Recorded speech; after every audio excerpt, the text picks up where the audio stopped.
ಹಲ್ಲೇಲೂಯ್ಯ, hallelujah, hallelujah. Praise the Lord, praise the Lord. ಪಿತನಿಗೂ ಸುತನಿಗೂ ಮತ್ತು ಪವಿತ್ರ ಆತ್ಮರಿಗೂ ಮಹಿಮೆಯಾಗಲಿ. ಆದಿಯಲ್ಲಿದ್ದ ಹಾಗೆ ಈಗಲೂ ಯಾವಾಗಲೂ ಸದಾ ಕಾಲಕ್ಕೂ ಸ್ತೋತ್ರ ಉಂಟಾಗಲಿ. Praise the Lord, praise the Lord, praise the Lord. ಪ್ರಭು ಯೇಸುವಿನಲ್ಲಿ ನನ್ನ ಪ್ರಿಯ ಸಹೋದರ ಸಹೋದರಿಯರೇ, ದೇವರ ಮಕ್ಕಳೇ, ಪ್ರಭು ಯೇಸು ಕ್ರಿಸ್ತರ ಕೃಪಾಶೀರ್ವಾದವು, ಪ್ರೀತಿಯು, ಶಾಂತಿಯು, ಸಮಾಧಾನವು, ಅನ್ಯೋನ್ಯತೆಯು, ಐಕ್ಯತೆಯು, ಪವಿತ್ರಾತ್ಮರ ವರಪ್ರಸಾದವು ನಮ್ಮೆಲ್ಲರೊಡನೆ ಇರಲಿ. Praise the Lord, praise the Lord, praise the lord.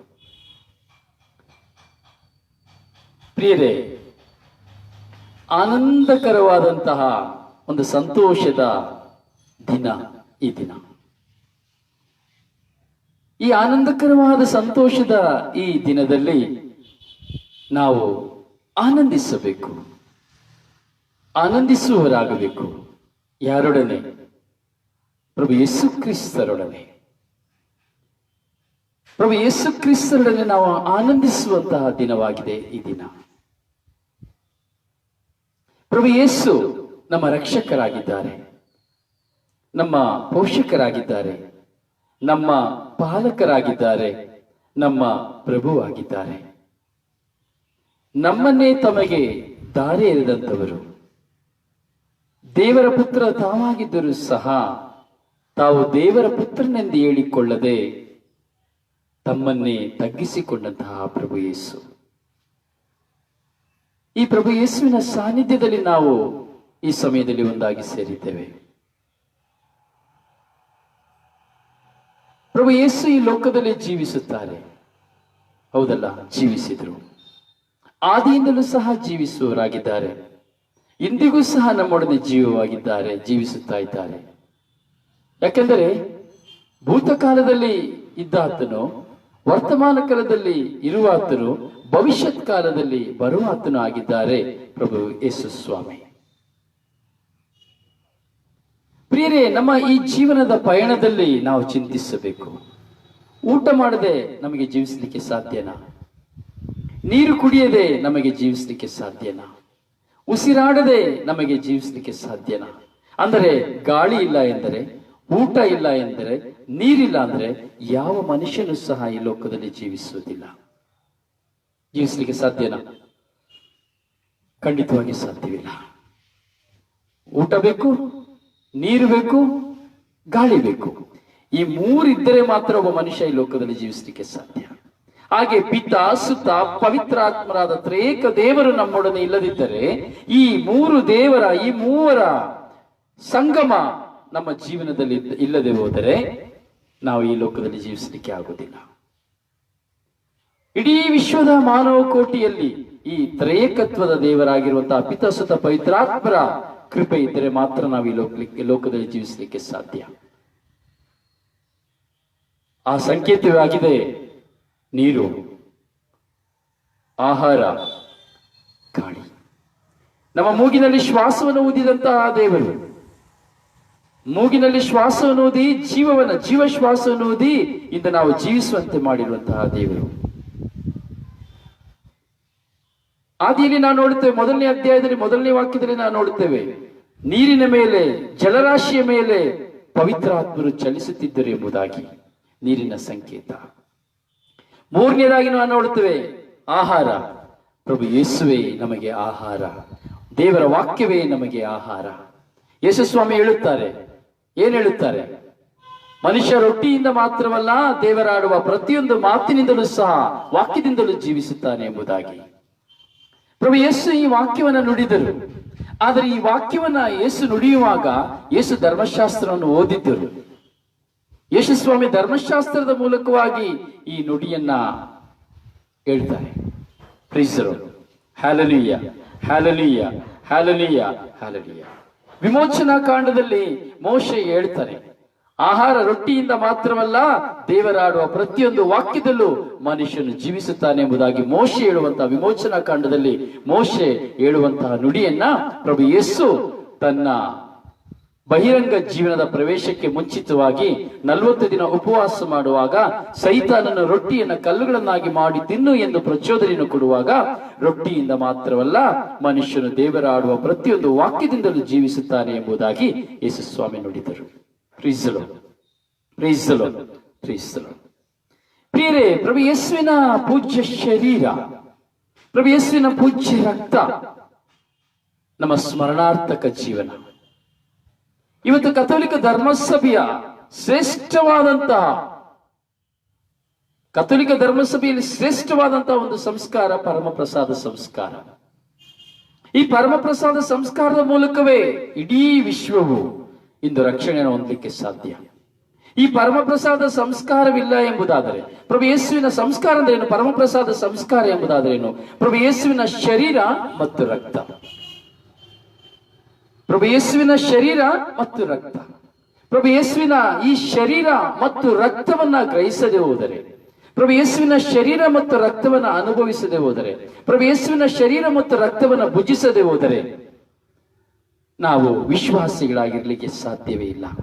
ಮನುಷ್ಯರಾಗಿ ಲೌಕಿಕವಾಗಿ ಜೀವಿಸಬಹುದು, ಆದರೆ ಆಧ್ಯಾತ್ಮಿಕತೆಯ ತುಂಬಿದವರಾಗಿ ವಿಶ್ವಾಸಿಗಳಾಗಿ ನಾವು ಜೀವಿಸಲಿಕ್ಕೆ ಸಾಧ್ಯವಿಲ್ಲ. Praise the Lord, praise the Lord, praise the Lord. ಹೌದು ಪ್ರಿಯ ಸಹೋದರನೇ, ಸಹೋದರಿಯೇ, ಕಥೋಲಿಕ ಧರ್ಮಸಭೆಯಲ್ಲಿ ಶ್ರೇಷ್ಠವಾದ ಸಂಸ್ಕಾರವಾಗಿದೆ ಪರಮಪ್ರಸಾದ ಸಂಸ್ಕಾರ. ಇಡೀ ಬೈಬಲ್ ಶ್ರೀಪುಟವನ್ನು ತೆಗೆದುಕೊಳ್ಳುವಾಗ, ಹೊಸ ಒಡಂಬಡಿಕೆಯನ್ನಾಗಲಿ ಹಳೆಯ ಒಡಂಬಡಿಕೆಯಲ್ಲಿ ನಾವು ತೆಗೆದುಕೊಳ್ಳುವಾಗ ಪರಮಪ್ರಸಾದ ಸಂಸ್ಕಾರವೆಂಬುದನ್ನು ಸುಮಧುರವಾಗಿ ವಿವರಿಸಲಾಗಿದೆ. ಹಳೆಯ ಒಡಂಬಡಿಕೆಯಿಂದಿಡಿದು ಮೋಶೆಯ ಒಡಂಬಡಿಕೆಯಿಂದಿಡಿದು ಪ್ರಕಟಣಾ ಪುಸ್ತಕದವರೆಗೂ ಪ್ರಭು ಯೇಸುವಿನ ಪೂಜ್ಯ ಶರೀರ ಮತ್ತು ರಕ್ತದ ಪೂರ್ತೀಕರಣ ಬೈಬಲ್ನ ಸಂಕೇತವಾಗಿದೆ. Praise the Lord, hallelujah, hallelujah, hallelujah. ಅಂದು ಸಹ ನಾವು ಆದಿಯಲ್ಲಿ ಸಹ ನಾವು ನೋಡುತ್ತೇವೆ, ರೊಟ್ಟಿಗಳನ್ನ ಮಾಡಿ, ಸಾಂಕೇತಿಕವಾಗಿ ರೊಟ್ಟಿಗಳನ್ನ ಮಾಡಿ ಬಲಿಪೀಠದ ಮೇಲೆ ಇಡ್ತಾ ಇದ್ರು, ದೇವರ ಮಂಜೂಷದ ಮೇಲೆ ಇಡ್ತಾ ಇದ್ರು, ದೇವರ ಮಂಜೂಷದ ಮುಂದೆ ಇಡ್ತಾ ಇದ್ರು ಪೀಠವನ್ನು ಮಾಡಿ. 12 ರೊಟ್ಟಿಗಳನ್ನು ಇಡುವುದನ್ನು ನಾವು ನೋಡುತ್ತೇವೆ. 12 ಕುಲಗಳಿಗೆ ತಕ್ಕಾಗಿ 12 ವ್ಯಕ್ತಿಗಳು. ಹಾಗೆ ಪ್ರಭು ಯೇಸು ಈ ಲೋಕದಲ್ಲಿ ಜೀವಿಸಿ ಬರುವಾಗ 12 ಕುಲದ ಸಾಂಕೇತಿಕವಾಗಿ 12 ಜನ ಶಿಷ್ಯರು. ಒಬ್ಬರು ಹೆಚ್ಚಲಿಲ್ಲ, ಒಬ್ಬರು ಕೊರತೆ ಆಗಲಿಲ್ಲ. ಹಾಗೆ ಎಲಿಯನನ್ನು ಸಹ ನಾವು ನೋಡುತ್ತೇವೆ. ಅವನು ಬಹಿರಂಗವಾಗಿ ಪ್ರಾರ್ಥಿಸುವಾಗ ಆ ಪ್ರಾರ್ಥನೆಯ ಸಂಕೇತದ ಸಮಯದಲ್ಲಿ 12 ಕುಲಗಳ ಸಾಂಕೇತಿಕವಾಗಿ 12 ಕಲ್ಲುಗಳನ್ನು ತೆಗೆದುಕೊಂಡು ಆ ಬಲಿಪೀಠದ ಸುತ್ತಲೂ ಸಹ ನಾವು ನೋಡುತ್ತೇವೆ. Praise the Lord, praise the Lord, hallelujah. ಹೀಗೆ ಪ್ರಭು ಯೇಸು ಮೊಟ್ಟ ಮೊದಲನೆಯ ಔತಣವನ್ನ ಈ 12 ಜನ ಶಿಷ್ಯರ ಮಧ್ಯದಲ್ಲಿ ಪ್ರಭು ಯೇಸು ಪ್ರಾರಂಭಿಸುತ್ತಾರೆ. ತನ್ನ ಶರೀರವನ್ನು ಮುರಿದು ಕೊಡುವಂತಹ ಸಂಕೇತವಾಗಿದೆ, ತನ್ನ ರಕ್ತವನ್ನೇ ಕುಡಿಯಲು ಕೊಡುವಂತಹ ಸಂಕೇತವಾಗಿದೆ ಕೊನೆಯ ರಾತ್ರಿಯ ಭೋಜನದ ಸಮಯ. ಯೇಸುಸ್ವಾಮಿ ಕೊನೆಯ ರಾತ್ರಿ ಭೋಜನದಲ್ಲಿ ತಮ್ಮ ಕರಗಳಲ್ಲಿ ರೊಟ್ಟಿಯನ್ನು ತೆಗೆದುಕೊಂಡು ಹೇಳಿದರು, ಕೃತಜ್ಞತಾ ಸ್ತೋತ್ರವನ್ನು ಸಲ್ಲಿಸಿದರು, ಆಶೀರ್ವದಿಸಿದರು, ಮುರಿದರು, ತಮ್ಮ ಶಿಷ್ಯರಿಗೆ ಕೊಟ್ಟರು. ಇದನ್ನು ತೆಗೆದುಕೊಳ್ಳಿ ಎಂಬುದಾಗಿ ಹೇಳಿದರು, ಇದನ್ನು ಭುಜಿಸಿರಿ ಎಂಬುದಾಗಿ ಹೇಳಿದರು, ಇದು ನಿಮಗಾಗಿ ಒಪ್ಪಿಸಲಾಗುವ ನನ್ನ ಶರೀರ ಎಂಬುದಾಗಿ ಹೇಳಿದರು. ಪಾನಪಾತ್ರೆಯನ್ನು ತೆಗೆದುಕೊಂಡರು, ಕೃತಜ್ಞತಾ ಸ್ತೋತ್ರವನ್ನು ಸಲ್ಲಿಸಿದರು, ತಮ್ಮ ಶಿಷ್ಯರಿಗೆ ಕೊಟ್ಟರು, ಇದನ್ನು ನೀವು ಪಾನ ಮಾಡಿರಿ ಎಂದರು. ಈ ಪಾತ್ರೆಯಲ್ಲಿರುವುದು ಹೊಸ ಮತ್ತು ಅನಂತ ಒಡಂಬಡಿಕೆಯ ನನ್ನ ರಕ್ತ ಎಂಬುದಾಗಿ ಹೇಳಿದರು. ಇದನ್ನು ನನ್ನ ಸ್ಮರಣೆಗಾಗಿ ಮಾಡಿರಿ ಎಂಬುದಾಗಿ ಹೇಳಿದರು. Praise the Lord, praise the Lord, praise the Lord, hallelujah. ಒಡಂಬಡಿಕೆಯ ನನ್ನ ರಕ್ತ, ಒಡಂಬಡಿಕೆ ಮಾಡಿಕೊಳ್ಳುವಂತ ರಕ್ತ, ಪ್ರತಿಯೊಬ್ಬ ಮನುಷ್ಯರಾಗಿರೋ ನಮ್ಮೆಲ್ಲರ ಪಾಪ ಪರಿಹಾರಕ್ಕಾಗಿ ಒಡಂಬಡಿಕೆಯಾಗಿ ತನ್ನನ್ನು ಸಮರ್ಪಿಸಿದಂತಹ ಪರಿಶುದ್ಧ ಯೇಸುವಿನ ರಕ್ತ. ಇಂದು ಬಿಡುಗಡೆ ಅದೇ ಪರಿಶುದ್ಧ ರಕ್ತದಿಂದ, ಜಯ ಅದೇ ಪರಿಶುದ್ಧ ರಕ್ತದಿಂದ.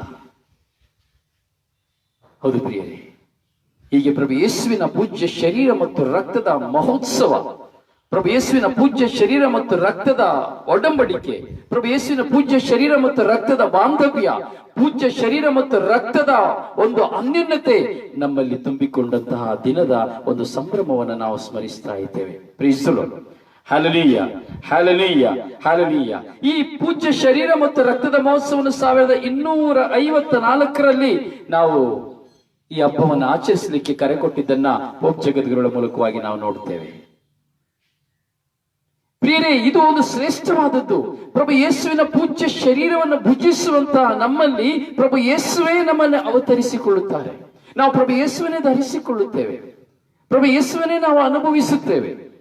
ಪ್ರಿಯರ, ರಕ್ತ ಎಂಬುದಾಗಿ ನಾವು ನೋಡುತ್ತೇವೆ. ರಕ್ತ ಎಂದರೆ ಜೀವ. ಈ ರಕ್ತ ಇಲ್ಲದಿದ್ದರೆ ಮನುಷ್ಯ ಜೀವಿಸಲಿಕ್ಕೆ ಆಗುವುದಿಲ್ಲ. ರಕ್ತವೇ ಜೀವ. ರಕ್ತ ಜೀವದ ಸಂಕೇತ. ಅದಕ್ಕಾಗಿ ನಾವು ನೋಡ್ತೇವೆ ನೋಡಿ, ಯಹೂದ್ಯರಲ್ಲಿ ರಕ್ತವನ್ನ ತಿನ್ನುವುದಿಲ್ಲ, ಕುಡಿಯುವುದಿಲ್ಲ. ಹಾಗೆ ನಮ್ಮ ಮುಸ್ಲಿಂ ಸಹೋದರರಲ್ಲಿ ಸಹ ರಕ್ತವನ್ನ ಕುಡಿಯುವುದಿಲ್ಲ, ತಿನ್ನುವುದಿಲ್ಲ. ಯಾಕಂದ್ರೆ ಅದು ದೇವರಿಗೆ ವಿರುದ್ಧವಾದಂತಹ ಪಾಪ. ರಕ್ತವನ್ನ, ಅದು ಜೀವ ಕೊಡುವಂಥದ್ದು. ರಕ್ತ ಜೀವ. ಅದರಿಂದ ಜೀವವನ್ನ ಯಾರು ತಿನ್ನುವುದಿಲ್ಲ, ಭುಜಿಸುವುದಿಲ್ಲ, ಯಾರು ಕುಡಿಯುವುದಿಲ್ಲ. ಅದನ್ನ ನಿಷೇಧಿಸ್ತಾರೆ. ಬೈಬಲ್ ಶ್ರೀಪುಟವನ್ನು ತೆಗೆದುಕೊಳ್ಳುವಾಗ ನಾವು ಒಡಂಬಡಿಕೆಯಲ್ಲಿ ನಾವು ನೋಡ್ತೇವೆ, ರಕ್ತವನ್ನು ಯಾರು ತಿನ್ನಬಾರದು, ರಕ್ತವನ್ನು ಯಾರು ಕುಡಿಯಬಾರದು ಎಂಬುದಾಗಿ. ಹಲ್ಲೆಲೂಯಾ. ಆದರೆ ಪ್ರಿಯರೇ, ಇಂದು ಅದೇ ಪ್ರಭು ಯೇಸುವಿನ ಪೂಜ್ಯ ಶರೀರ ಮತ್ತು ರಕ್ತವನ್ನ ಭುಜಿಸಿ ಕುಡಿಯುವಂತಹ ಒಂದು ಮಹೋತ್ಸವವನ್ನು ನಾವು ಧ್ಯಾನಿಸ್ತಾ ಇದ್ದೇವೆ. ಪ್ರಿಯರೇ, ನಾವು ನಿನ್ನೆ ದಿನದಲ್ಲಿ ವಾಕ್ಯವನ್ನು ಧ್ಯಾನಿಸಿ ಬಂದೆವು. ಅಬ್ರಹಾಮನ ಇಸಾಕನ ಒಂದು ಬಲಿಯ ಸಂಕೇತವನ್ನ ಆ ಬಲಿಯಲ್ಲಿ ನೋಡ್ತೇವೆ. ದೇವರು ತನ್ನ ಮಗನನ್ನ ಕೇಳುವಾಗ ತನ್ನ ಮಗನನ್ನು ಕೊಡಲು ಹಿಂಜರಿಯದೆ ಬಲಿಗಾಗಿ ಸಮರ್ಪಿಸುವಾಗ ಪ್ರಿಯರಲ್ಲಿ ನಡೆದಂತಹ ಒಂದು ಸಂಭವ ನಿಮ್ಮ ನೆನಪಿಗೆ ಬರಬೇಕು. ಯೇಸುಸ್ವಾಮಿ ದೇವರು, ತಂದೆ ದೇವರು ಅಬ್ರಹಾಮನ ಮಗನನ್ನೇ ಮೊದಲನ ಬಲಿಯಾಗಿ ಕೇಳಿದ್ದರು. ಮೊದಲನೇ ರಕ್ತ ಬಲಿ ಅಬ್ರಹಾಮನ ಮಗನನ್ನ ಕೇಳಿದರು. ಯಾಕಂದ್ರೆ ವಿಶ್ವಾಸದ ತಂದೆ ಎಂದು ಆತನು ಕರೆಯಲ್ಪಟ್ಟವನು. ಅಬ್ರಹಾಮನ ತಂದೆ, ವಿಶ್ವಾಸದ ತಂದೆ ಅಬ್ರಹಾಮ. ಹೀಗೆ ಮೊಟ್ಟ ಮೊದಲಿಗೆ ಅಬ್ರಹಾಮನ ಮಗನನ್ನ ಬಲಿ ಕೊಡಬೇಕೆಂಬುದಾಗಿ ದೇವರು ಇಚ್ಛಿಸಿದರು. ಆದರೆ ದೇವರು ಅಬ್ರಹಾಮನ ಆ ವಿಶ್ವಾಸದ ನಿಮಿತ್ತವಾಗಿ ತನ್ನ ಮಗನಿಗೆ ಬಲಿಯಾಗಿ ಒಂದು ಮುಳ್ಳಿನ ಪೊದೆಯಲ್ಲಿ ಸಿಲುಕಿಕೊಂಡಂತಹ ಒಂದು ಕುರಿಯನ್ನು ತೋರಿಸಿ ಅದನ್ನು ಬಲಿಯಾಗಿ ಸಮರ್ಪಿಸುವಂತೆ ಮಾಡುತ್ತಾರೆ. ಹಲ್ಲೆಲೂಯಾ. ಪ್ರಿಯರೇ, ಈ ವಾಕ್ಯದ ಅರ್ಥ ಏನು? ಇದು ಸಂಕೇತ ಏನು? ಪ್ರಿಯರೇ, ಅಂದು ಪ್ರಭು ಯೇಸುವನ ತಂದೆ ದೇವರು ಅಂದೇ ನಿಗದಿ ಮಾಡಿದ್ದರು. ತನ್ನ ಮಗನನ್ನ ಈ ಲೋಕದಲ್ಲಿ ದಾರಿ ಇರುವುದಕ್ಕಾಗಿ ಅಂದೇ ನಿಗದಿ ಮಾಡಿದ್ದರು. ಹಾಗೆ ಕುರಿಮರಿಯಾದಾತನಾಗಿದ್ದಂತಹ ಉಣ್ಣೆ ಕತ್ತರಿಸುವ ಕುರಿಗೆ ಸಮಾನವಾದಂತಹ ಪ್ರಭು ಯೇಸುವನ ಸಂಕೇತವಾಗಿ ಆ ಮುಳ್ಳಿನ ಪೊದರಿನಲ್ಲಿ ಸಿಲುಕಿಕೊಂಡಂತಹ ಆ ಕುರಿಮರಿಯನ್ನ, ಯೇಸುಸ್ವಾಮಿಯ ಸಂಕೇತವಾದಂತಹ ಕುರಿಮರಿಯನ್ನ ಅಂದು ಅಬ್ರಹಾಮನ ಮಗನಿಗೆ ಬದಲಾಗಿ ದೇವರು ಬಲಿಯಾಗಿ ಕೊಡಲು ಸಮ್ಮತಿಸಿದರು. ಪೂರ್ವಕಾಲದ ಸೂಚನೆಯನ್ನ ದೇವರು ಅಬ್ರಹಾಮನ ಮುಂದೆ ಹಾಗೂ ನಮ್ಮೆಲ್ಲರ ಮುಂದೆ ತೋರ್ಪಡಿಸಿದ್ದಾರೆ. ಮುಳ್ಳುಮುಡಿಯನ್ನು ಧರಿಸಿ ಮುಳ್ಳು ಪೊದರುಗಳಲ್ಲಿ ಸಿಲುಕಿಕೊಂಡು ಈ ಲೋಕದ ಕಷ್ಟಗಳಲ್ಲಿ ಸಿಲುಕಿಕೊಂಡು ನ್ಯಾಯದ ನಿಮಿತ್ತವಾಗಿ ಅನ್ಯಾಯವನ್ನ ಮೇಲೆ ಹೊರಸಿಕೊಂಡು ನ್ಯಾಯ ತೀರ್ಪಿಗೂ ಖಂಡನೆಗೂ ಗುರಿಯಾಗಿ ಮರಣ ಹೊಂದಿದಂತಹ ಪ್ರಭು ಯೇಸುವಿನ ಸಂಕೇತವಾಗಿದೆ ಆ ಮುಳ್ಳು, ಆಗ ಮುಳ್ಳಿನ ಪೊದರಲ್ಲಿ ಸಿಕ್ಕಿದಂತಹ ಆ ಕುರಿಮರಿ. ಹೀಗೆ ಯೇಸು ಸ್ವಾಮಿಯನ್ನ ಸಾಂಕೇತಿಕವಾಗಿ ಅಂದು ಕುರಿಮರಿಯಾಗಿ ಅಬ್ರಹಾಮನ ಮಗನ ಬದಲಿಗೆ ಬಲಿಯನ್ನು ಕೊಡಲು ದೇವರು ಸಮ್ಮತಿಸಿದರು. ಹಲ್ಲೆಲೂಯಾ. ಅದಕ್ಕೆ ಈ ದಿನದಲ್ಲಿ ನಾವು ನೋಡುತ್ತೇವೆ, ಯೋಹಾನನ ಶುಭ ಸಂದೇಶವನ್ನ 6ನೇ ಅಧ್ಯಾಯದಲ್ಲಿ ನಾವು 51ನೇ ವಾಕ್ಯವನ್ನು ನಾವು ನೋಡುವಾಗ ಯೇಸು ಸ್ವಾಮಿ ಹೇಳ್ತಾ ಇದ್ದಾರೆ, ನಾನೇ ಸ್ವರ್ಗದಿಂದ ಇಳಿದು ಬಂದ ಜೀವಂತ ರೊಟ್ಟಿ. ನಾನೇ ಸ್ವರ್ಗದಿಂದ ಇಳಿದು ಬಂದ ಜೀವಂತ ರೊಟ್ಟಿಯಾಗಿದ್ದೇನೆ. ಆದ್ದರಿಂದ ನನ್ನನ್ನು ಭುಜಿಸುವವನು ಎಂದಿಗೂ ಸಾಯುವುದಿಲ್ಲ. ನನ್ನನ್ನು ಭುಜಿಸುವವನು ನನ್ನಿಂದಲೇ ಜೀವಿಸುತ್ತಾನೆ. ನನ್ನನ್ನು ಭುಜಿಸುವವನು ನನ್ನಿಂದಲೇ ಬಾಳುತ್ತಾನೆ. ನನ್ನನ್ನು ಭುಜಿಸುವವನು ನನ್ನನ್ನು ಹಿಂಬಾಲಿಸುತ್ತಾನೆ. ನನ್ನನ್ನು ಭುಜಿಸುವವನು ನನ್ನನ್ನು ಅವತರಿಸಿಕೊಳ್ಳುತ್ತಾನೆ. ನನ್ನನ್ನು ಭುಜಿಸುವವನು ಅವನು ನನ್ನಂತೆಯೇ ಬಾಳುತ್ತಾನೆ ಎಂಬುದಾಗಿ ಯೇಸು ಸ್ವಾಮಿ ಹೇಳ್ತಾ ಇದ್ದಾರೆ. ನಾನೇ ಸ್ವರ್ಗದಿಂದ ಇಳಿದು ಬಂದ ಜೀವಂತ ರೊಟ್ಟಿ. 57ನೇ ವಾಕ್ಯದಲ್ಲಿ ನಾವು ನೋಡ್ತೇವೆ, 6ನೇ ಅಧ್ಯಾಯ 57ನೇ ವಾಕ್ಯದಲ್ಲಿ, ನನ್ನನ್ನು ಭುಜಿಸುವವನು ನನ್ನಿಂದಲೇ ಜೀವಿಸುತ್ತಾನೆ. ಪ್ರಿಯರೇ, ಪ್ರಭು ಯೇಸು ತನ್ನನ್ನು ಕುರಿತು ಹೇಳ್ತಾ ಇದ್ದಾರೆ. ಹೇಗೆ ಯೇಸು ಸ್ವಾಮಿಯನ್ನು ಭುಜಿಸುವಂಥದ್ದು? ಯೇಸುವನ್ನು ಹೇಗೆ ಭುಜಿಸುವಂಥದ್ದು? ಯೇಸು ಮಾಂಸವಾಗಿದ್ದಾರೆ. ಅಂದು ಯೇಸು ಸ್ವಾಮಿ ಮಾಂಸವಾಗಿದ್ದರು. ಈ ಯೋಹಾನ ಶುಭ ಸಂದೇಶದಲ್ಲಿ, ಯೋಹಾನನು ಬರೆಯುವಂತಹ ಈ ಸಂದೇಶದಲ್ಲಿ ನಾವು ನೋಡ್ತೇವೆ ಪ್ರಿಯರೇ, ಈ ದಿನದಲ್ಲಿ ನಾವು ನೋಡ್ತೇವೆ ಎಷ್ಟೋ ಸಭೆಗಳಲ್ಲಿ ಪ್ರಭು ಯೇಸುವನ್ನು ವಿಶ್ವಾಸಿಸ್ತಾ ಇದ್ದಾರೆ, ಪ್ರಭು ಯೇಸುವನ್ನು ವಿಶ್ವಾಸಿಸ್ತಾರೆ, ಆದರೆ ಪ್ರಭು ಯೇಸುವಿನ ಶರೀರ ಮತ್ತು ರಕ್ತವನ್ನ ವಿಶ್ವಾಸಿಸುವುದಿಲ್ಲ. ಪ್ರಭು ಯೇಸುವಿನ ಪೂಜ್ಯ ಶರೀರ ಮತ್ತು ರಕ್ತಕ್ಕೆ ಅವರು ಗೌರವವನ್ನು ಸೂಚಿಸುವುದಿಲ್ಲ. ಪ್ರಭು ಯೇಸುವಿನ ಪೂಜ್ಯ ಶರೀರ ಮತ್ತು ರಕ್ತವನ್ನ ಅವರು ಆರಾಧಿಸುವುದಿಲ್ಲ. ಪ್ರಭು ಯೇಸುವಿನ ಪೂಜ್ಯ ಶರೀರ ಮತ್ತು ರಕ್ತವನ್ನ ಅವರು ಸ್ವೀಕರಿಸುವುದಿಲ್ಲ. ಅದನ್ನ ತತ್ಸರ ಮಾಡುತ್ತಾರೆ, ಅವಹೇಳನ ಮಾಡುತ್ತಾರೆ, ಟೀಕೆ ಮಾಡುತ್ತಾರೆ, ಹಾಗೂ ಮಾತುಗಳಿಂದ ವಾಗ್ವಾದಕ್ಕೆ ಇಳಿಯುತ್ತಾರೆ. ಯಾಕೆಂದರೆ ಅವರಿಗೆ ಪ್ರಭು ಯೇಸುವಿನ ಪೂಜ್ಯ ಶರೀರ ಮತ್ತು ರಕ್ತದ ಮಹತ್ವ ಅವರಿಗೆ ಅರಿವಿಲ್ಲ. ಪ್ರಿಯರೇ, ಈ ಅರಿವಿಲ್ಲದೆ ಈ ದಿನದಲ್ಲಿ ಸಹ ಅದನ್ನು ಯಾಕೆ ಪೂಜಿಸಬೇಕು? ಹಾಗಾದ್ರೆ ಒಂದು ಸಹೋದರನಿಗೆ ಕರೆ ಮಾಡಿ ಕೇಳಿದಾಗೆ, ಹಾಗಾದ್ರೆ ನಿನ್ನ ದೇವರು ನಿಮ್ಮ ಯೇಸು ಸ್ವಾಮಿ ಬೆಳಿಗ್ಗೆ ಪೂಜೆಯಲ್ಲಿ ಹೋದಾಗ ಪರಮಪ್ರಸಾದ ಪೂಜಿಸಿದಾಗ ಒಳಗೆ ಹೋಗಿ ಸಾಯಂಕಾಲ ಆದ್ರೆ ಇಳಿದು ಹೋಗ್ಬಿಡ್ತಾರ ಅಂತ ಕೇಳ್ತಾ ಇದ್ರು. ಪ್ರಭು ಯೇಸು ಸ್ವಾಮಿ ಇಳಿದು ಹೋಗುವಂತಹ ದೇವರಲ್ಲ, ನಮ್ಮೊಂದಿಗೆ ವಾಸ ಮಾಡುವಂತಹ ದೇವರು, ನಿಮ್ಮೊಂದಿಗೆ ವಾಸ ಮಾಡುವಂತಹ ದೇವರು. ಪರಮಪ್ರಸಾದ ಸ್ವೀಕರಿಸಿದಾಗ ನಮ್ಮೊಳಗೆ ಇರುತ್ತಾರೆ. ಪರಮಪ್ರಸಾದ ಸ್ವೀಕರಿಸಿದ ನಂತರ ನಮ್ಮನ್ನು ಇಳಿದು ಹೋಗ್ತಾರೆ. ಮತ್ತೆ ತಿರ್ಗಾ ಬೆಳಿಗ್ಗೆ ಬರ್ತಾರೆ, ಮತ್ತೆ ತಿರ್ಗಾ ಸಾಯಂಕಾಲ ಹೋಗ್ತಾರೆ, ಮತ್ತೆ ಬೆಳಿಗ್ಗೆ ಬರ್ತಾರೆ, ಮತ್ತೆ ಸಾಯಂಕಾಲ ಹೋಗ್ತಾರೆ. ಇದು ಟ್ರಾನ್ಸ್ಫರ್ ಅಲ್ಲ, ಟ್ರಾನ್ಸ್ಪೋರ್ಟ್ ಕಂಪನಿ ಅಲ್ಲ, ಬಸ್ ಅಲ್ಲ, ಟ್ರೈನ್ ಅಲ್ಲ, ಫ್ಲೈಟ್ ಅಲ್ಲ. ಪ್ರಭು ಯೇಸುವಿನ ಪೂಜ್ಯ ಶರೀರ ನಮ್ಮನ್ನು ಸುಂದರವಾಗಿ ಮಾರ್ಪಡಿಸಲು, ನಮ್ಮ ಪಾಪಗಳನ್ನ, ದೋಷಗಳನ್ನ, ಶಾಪಗಳನ್ನ ನಿವಾರಿಸುವುದಕ್ಕಾಗಿಯೇ, ನಮಗಾಗಿ ಆದಿಯಲ್ಲಿಯೇ ಆದ ಮತ್ತು ಅವಳು ದೇವರಿಗೆ ವಿರುದ್ಧವಾಗಿ ಅವಿಧೇಯರಾಗಿ ಮಾಡಿದ ಪಾಪದ ನಿಮಿತ್ತವಾಗಿ, ಇಸ್ರಾಯೇಲ್ ಮಾಡಿದ ಪಾಪದ ನಿಮಿತ್ತವಾಗಿ ದೇವರು ತನ್ನ ಮಕ್ಕಳನ್ನು ತನ್ನತ್ತ ಸೆಳೆದುಕೊಳ್ಳುವುದಕ್ಕಾಗಿ, ನಾವು ದೇವರನ್ನು ಹಿಂಬಾಲಿಸುವುದಕ್ಕಾಗಿ, ಹಾಗೂ ನಮ್ಮ ಮೇಲಿದ್ದಂತಹ ಎಲ್ಲ ಪೂರ್ವಜರ ಪಾಪ ಶಾಪಗಳಿಂದ ಬಿಡುಗಡೆಯನ್ನು ಕೊಡುವುದಕ್ಕಾಗಿ ತನ್ನ ಪ್ರಿಯಪುತ್ರರಾದ ಇಗೋ ಈ ಶಿಲುಬೆಯಲ್ಲಿ ತೂಗಿ ನಿಂತಹ ನಮ್ಮ ಪ್ರಿಯಪುತ್ರರಾದ ರಕ್ಷಕರಾದ ಪ್ರಭು ಯೇಸುವಿಗೆ ಈ ಲೋಕದಲ್ಲಿ ಕರೆಯನ್ನು ಕೊಟ್ಟರು. ಈ ಪ್ರಭು ಯೇಸುವಿನ ಪೂಜ್ಯ ಶರೀರವಾಗಿದೆ ಇಂದು ನಾವು ಪೂಜಿಸುವಂಥದ್ದು. ಪ್ರಿಯರೇ, ಹೀಗೆ ಪ್ರಭು ಯೇಸುವಿನ ಶರೀರದ ಭೋಜನ, ವಾಕ್ಯದ ಭೋಜನ. ಮೊದಲನೇದಾಗಿ ನಾವು ವಾಕ್ಯದ ಮೂಲಕವಾಗಿ ನಾವು ನೋಡುತ್ತೇವೆ. ಪ್ರಭು ಯೇಸುವಿನ ಶರೀರ ಮೊದಲು ವಾಕ್ಯದ ಮೂಲಕವಾಗಿ ನಾವು ಭುಜಿಸ್ತೇವೆ. ಯಾವಾಗ ವಾಕ್ಯವನ್ನು ನಾವು ಸ್ವೀಕರಿಸ್ತೇವೆ, ಯಾವಾಗ ವಾಕ್ಯವನ್ನು ನಮ್ಮ ಹೃದಯದಲ್ಲಿ ನಾವು ಗ್ರಹಿಸ್ತೇವೆ, ಯಾವಾಗ ವಾಕ್ಯವನ್ನು ನಾವು ಧ್ಯಾನಿಸ್ತೇವೆ, ಯಾವಾಗ ವಾಕ್ಯವನ್ನು ನಾವು ಹಿಂಬಾಲಿಸ್ತೇವೆ, ಯಾವಾಗ ನಾವು ವಾಕ್ಯವನ್ನು ಆರಾಧಿಸ್ತೇವೆ, ಯಾವಾಗ ನಾವು ವಾಕ್ಯದೊಂದಿಗೆ ನಮ್ಮ ಜೀವನವನ್ನು ಪರಿವರ್ತಿಸಿಕೊಳ್ಳಲು ನಮ್ಮನ್ನ ಬಿಟ್ಟು ಕೊಡುತ್ತೇವೆ, ಪ್ರಭು ಯೇಸುವಿಗೆ ದೇವರಿಗೆ ಬಿಟ್ಟು ಕೊಡುತ್ತೇವೆ, ಅದು ವಾಕ್ಯದ ಮೂಲಕವಾಗಿ ಭುಜಿಸುವಂತಹ ಭೋಜನ. ಪ್ರಭು ಯೇಸುವಿನ ವಾಕ್ಯವನ್ನು ಆಲಿಸಿ ಧ್ಯಾನಿಸಿ ಅದನ್ನು ಪಾಲಿಸುವುದು ದೇವರ ವಾಕ್ಯವಾಗಿ ಭುಜಿಸುವಂತಹ ಭೋಜನ. ದೇವರ ವಾಕ್ಯದೊಂದಿಗೆ ಜೀವಿಸುವಂತಹ ಜೀವನವೂ ಸಹ ಆಗಿದೆ. ನಾನು ಯಾವಾಗ ದೇವರ ವಾಕ್ಯವನ್ನು ಪ್ರೀತಿಸುತ್ತೇನೋ ಆಗ ಪ್ರಭು ಯೇಸುವಿನ ವಾಕ್ಯದೊಂದಿಗೆ ನಾನು ಜೀವಿಸುತ್ತೇನೆ, ಪ್ರಭು ಯೇಸುವಿನ ವಾಕ್ಯದೊಂದಿಗೆ ನಾನು ನಡೆಯುತ್ತೇನೆ, ಪ್ರಭು ಯೇಸುವಿನ ವಾಕ್ಯದೊಂದಿಗೆ ನಾನು ನಿದ್ರಿಸುತ್ತೇನೆ, ಪ್ರಭು ಯೇಸುವಿನ ವಾಕ್ಯದೊಂದಿಗೆ ನಾನು ನನ್ನ ಜೀವನವನ್ನು ಪ್ರಾರಂಭಿಸುತ್ತೇನೆ, ಹಾಗೂ ಪ್ರಭು ಯೇಸುವಿನ ವಾಕ್ಯದೊಂದಿಗೆ ನನ್ನ ಜೀವನವನ್ನ ನಾನು ಅಂತ್ಯಗೊಳಿಸುತ್ತೇನೆ. ಪ್ರೀಸ್ ದಿ ಲಾರ್ಡ್. ವಾಕ್ಯವನ್ನು ಭುಜಿಸಿ ಜೀವಿಸುವಂಥದ್ದು. ಎಷ್ಟೇ ವಾಕ್ಯವನ್ನು ಭುಜಿಸಿ ಜೀವಿಸಿದರೂ ಸಹ ನಿಜವಾಗಿಯೂ ಪ್ರಭು ಯೇಸುವಿನ ಶರೀರವನ್ನು ಭುಜಿಸುವಂತಹ ಸೌಭಾಗ್ಯ ಎಷ್ಟು ಶ್ರೇಷ್ಠಕರವಾದದ್ದು ಎಂಬುದನ್ನು ನಾವು ಧ್ಯಾನಿಸಬೇಕು. ಈ ಕಾಲದಲ್ಲಿ ತಿರಸ್ಕರಿಸ್ತಾ ಇದ್ದಾರೆ. ಎಷ್ಟೋ ಜನ ಪ್ರಭುವಿನ ಪೂಜ್ಯ ಶರೀರವನ್ನ ತಿರಸ್ಕರಿಸಿ ನಿರಾಕರಿಸಿ ನೀವು ಯಾಕೆ ಪೂಜಿಸ್ತೀರಿ, ಅದು ಒಂದು ರೊಟ್ಟಿ ಅಂತ ಹೇಳ್ತಾ ಇದ್ದಾರೆ. ಇನ್ನು ಕೆಲವು ಕಡೆ ನಾವು ನೋಡ್ತೇವೆ. ನಾನು ಒಂದು ಸಭೆಗೆ ನಾನು ಹೋಗಿದ್ದೆ. ಹೋಗುವಾಗ ಆ ಸಭೆಯಲ್ಲಿ ಪ್ರಾರ್ಥನೆ ಮಾಡಿದ್ರು, ಸ್ತುತಿಸುವಾಗ ಚಪಾತಿಯನ್ನ ತೆಗೆದುಕೊಂಡು ಬಂದ್ರು, ಎಲ್ಲ ತುಂಡು ಮಾಡಿದ್ರು, ಎಲ್ಲರಿಗೂ ಕೊಟ್ಟರು. ಒಂದು ಜಗ್ಗಲ್ಲಿ ದ್ರಾಕ್ಷಿ ಹಣ್ಣಿನ ರಸವನ್ನ ಜ್ಯೂಸನ್ನ ತಗೊಂಡು ಬಂದ್ರು. ಆ ಜ್ಯೂಸನ್ನ ಕೊಟ್ಟು ಎಲ್ರಿಗೂ ಚಪಾತಿ ತುಂಡನ್ನ ಕೊಟ್ಟು ಎಲ್ಲರೂ ಚಪಾತಿ ತಗೊಂಡ್ರು. ಎಲ್ಲರೂ ಒಂದೇ ಆ ಜಗ್ಗನ್ನ ತಗೊಂಡು ಕುಡಿದು ಎಲ್ರಿಗೂ ಕೊಟ್ರು. ಪ್ರಭುವಿನ ಭೋಜನ ಮುಕ್ತಾಯ ಎಂಬುದಾಗಿ ಹೇಳಿದ್ರು. ನನಗೆ ಆಶ್ಚರ್ಯವಾಯಿತು. ಎಂತಹ ಮಹತ್ತರವಾದಂತಹ ಒಂದು ಭೋಜನ, ಪ್ರಭು ಯೇಸುವಿನ ಪೂಜ್ಯ ಶರೀರದ ಭೋಜನ ಎಂತಹ ಮಹತ್ತರವಾದದ್ದು. ಹೀಗೆ ಒಂದು ತುಂಡು ರೊಟ್ಟಿಯನ್ನು ತೆಗೆದುಕೊಂಡು, ಒಂದು ಸಾಂಕೇತಿಕವಾಗಿ ಒಂದು ದ್ರಾಕ್ಷಾರಸವನ್ನು ತೆಗೆದುಕೊಂಡು ಹೀಗೆ ಭುಜಿಸಿ ಎದ್ರಲ್ಲ ಎಂಬುದಾಗಿ ತುಂಬಾ ಬೇಸರವಾಯಿತು. ಪ್ರಿಯರೇ, ಇಂದಿಗೂ ಸಹ ಎಷ್ಟೋ ಜನ ಈ ಪರಮಪ್ರಸಾದ ಸಂಸ್ಕಾರವನ್ನು ಕುರಿತು ಅವಹೇಳನ ಮಾಡ್ತಾ ಇದ್ದಾರೆ. ಪ್ರಿಯರೇ, ಈ ಅವಹೇಳನ ಮಾಡುವಂತಹ ಸಂದರ್ಭದಲ್ಲಿ ನಾವು ನೋಡಬಹುದು. ಪ್ರಿಯರೇ, ಒಂದು ವಾಕ್ಯವನ್ನು ನಾವು ಧ್ಯಾನಿಸುತ್ತೇವೆ ಎಂಬುದಾದ್ರೆ, ಆ ಕಾಲದಲ್ಲಿಯೇ ಪ್ರಭು ಯೇಸುವಿನೊಂದಿಗೆ ಇದ್ದಂತಹ, ಪ್ರಭು ಯೇಸು ಜೀವಿಸುವಂತಹ ಕಾಲದಲ್ಲಿಯೇ, ಪ್ರಭು ಯೇಸು ಜೀವಂತವಾಗಿರುವಾಗಲೇ ಹೇಳಿದ್ದು ಈ ಮಾತು. ಈಗ ಹೇಳಿದಲ್ಲ, ಪ್ರಭು ಯೇಸು ಜೀವಂತವಾಗಿರುವಾಗಲೇ ಹೇಳಿದ್ರು, ನನ್ನನ್ನು ಭುಜಿಸುವನು ನನ್ನಿಂದಲೇ ಜೀವಿಸುತ್ತಾನೆ, ನಾನೇ ಸ್ವರ್ಗದಿಂದ ಇಳಿದು ಬಂದ ಜೀವಂತ ರೊಟ್ಟಿ, ನನ್ನ ಮಾಂಸ ರಕ್ತವನ್ನು ತಿಂದು ಕುಡಿಯುವವನಲ್ಲಿ ನಾನು ನೆಲೆಸುತ್ತೇನೆ ಎಂಬುದಾಗಿ 6ನೇ ಅಧ್ಯಾಯ 55ನೇ ವಾಕ್ಯದಲ್ಲಿ ಹೇಳ್ತಾರೆ. Praise the Lord. ಹಲ್ಲೆಲೂಯಾ. ನೋಡಿ ಏನು ಸಂಭವಿಸಿತು. ಆ ಕಾಲದಲ್ಲಿ ನಾವು ನೋಡುವಾಗ ಆ ಕಾಲದಲ್ಲಿ ನಡೆದಂತ ಒಂದು ಘಟನೆಯನ್ನು ನಿಮ್ಮ ಮುಂದೆ ನಾನು ತರ್ತೇನೆ ನೋಡಿ. ಯೋಹಾನ ಬರೆದ ಶುಭ ಸಂದೇಶ 6ನೇ ಅಧ್ಯಾಯವನ್ನು ನಾವು ಧ್ಯಾನಿಸಿ ಬರುವಾಗ 51ನೇ ವಾಕ್ಯವನ್ನು ನಾವು ಧ್ಯಾನಿಸ್ತೇವೆ.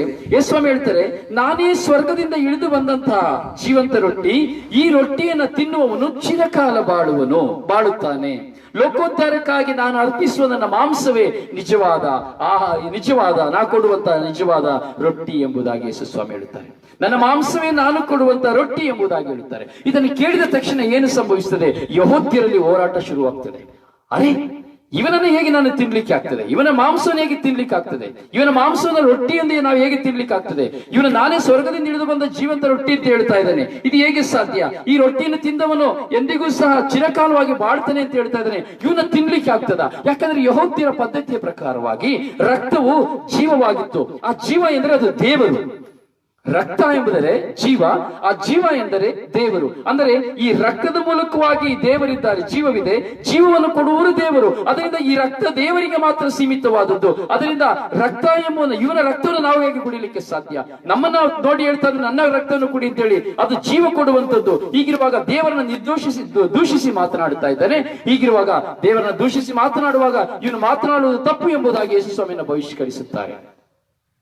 ಆಗ ಯೆಹೂದ್ಯರಲ್ಲಿ ತೀವ್ರ ವಾಗ್ವಾದ ಉಂಟಾಯಿತು ಎಂಬುದಾಗಿ ನಾವು ನೋಡುತ್ತೇವೆ. ಯೋಹಾನ ಶುಭ ಸಂದೇಶ 6ನೇ ಅಧ್ಯಾಯ 52ನೇ ವಾಕ್ಯದಲ್ಲಿ. ಈತನು ತನ್ನ ಮಾಂಸವನ್ನು ತಿನ್ನಲು ಹೇಗೆ ಕೊಟ್ಟಾನು ಎಂದು ಕೇಳುತ್ತಿರುತ್ತಾರೆ.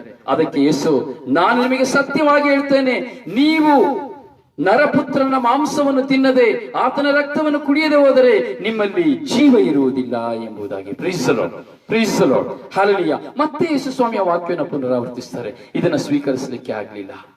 ಹಾಗೆ ಯೇಸುಸ್ವಾಮಿಯನ್ನ ಆ ಜನದಲ್ಲಿ ಯೇಸುಸ್ವಾಮಿಯನ್ನು ತುಂಬಾ ಜನ ಹಿಂಬಾಲಿಸ್ತಾ ಇದ್ರು.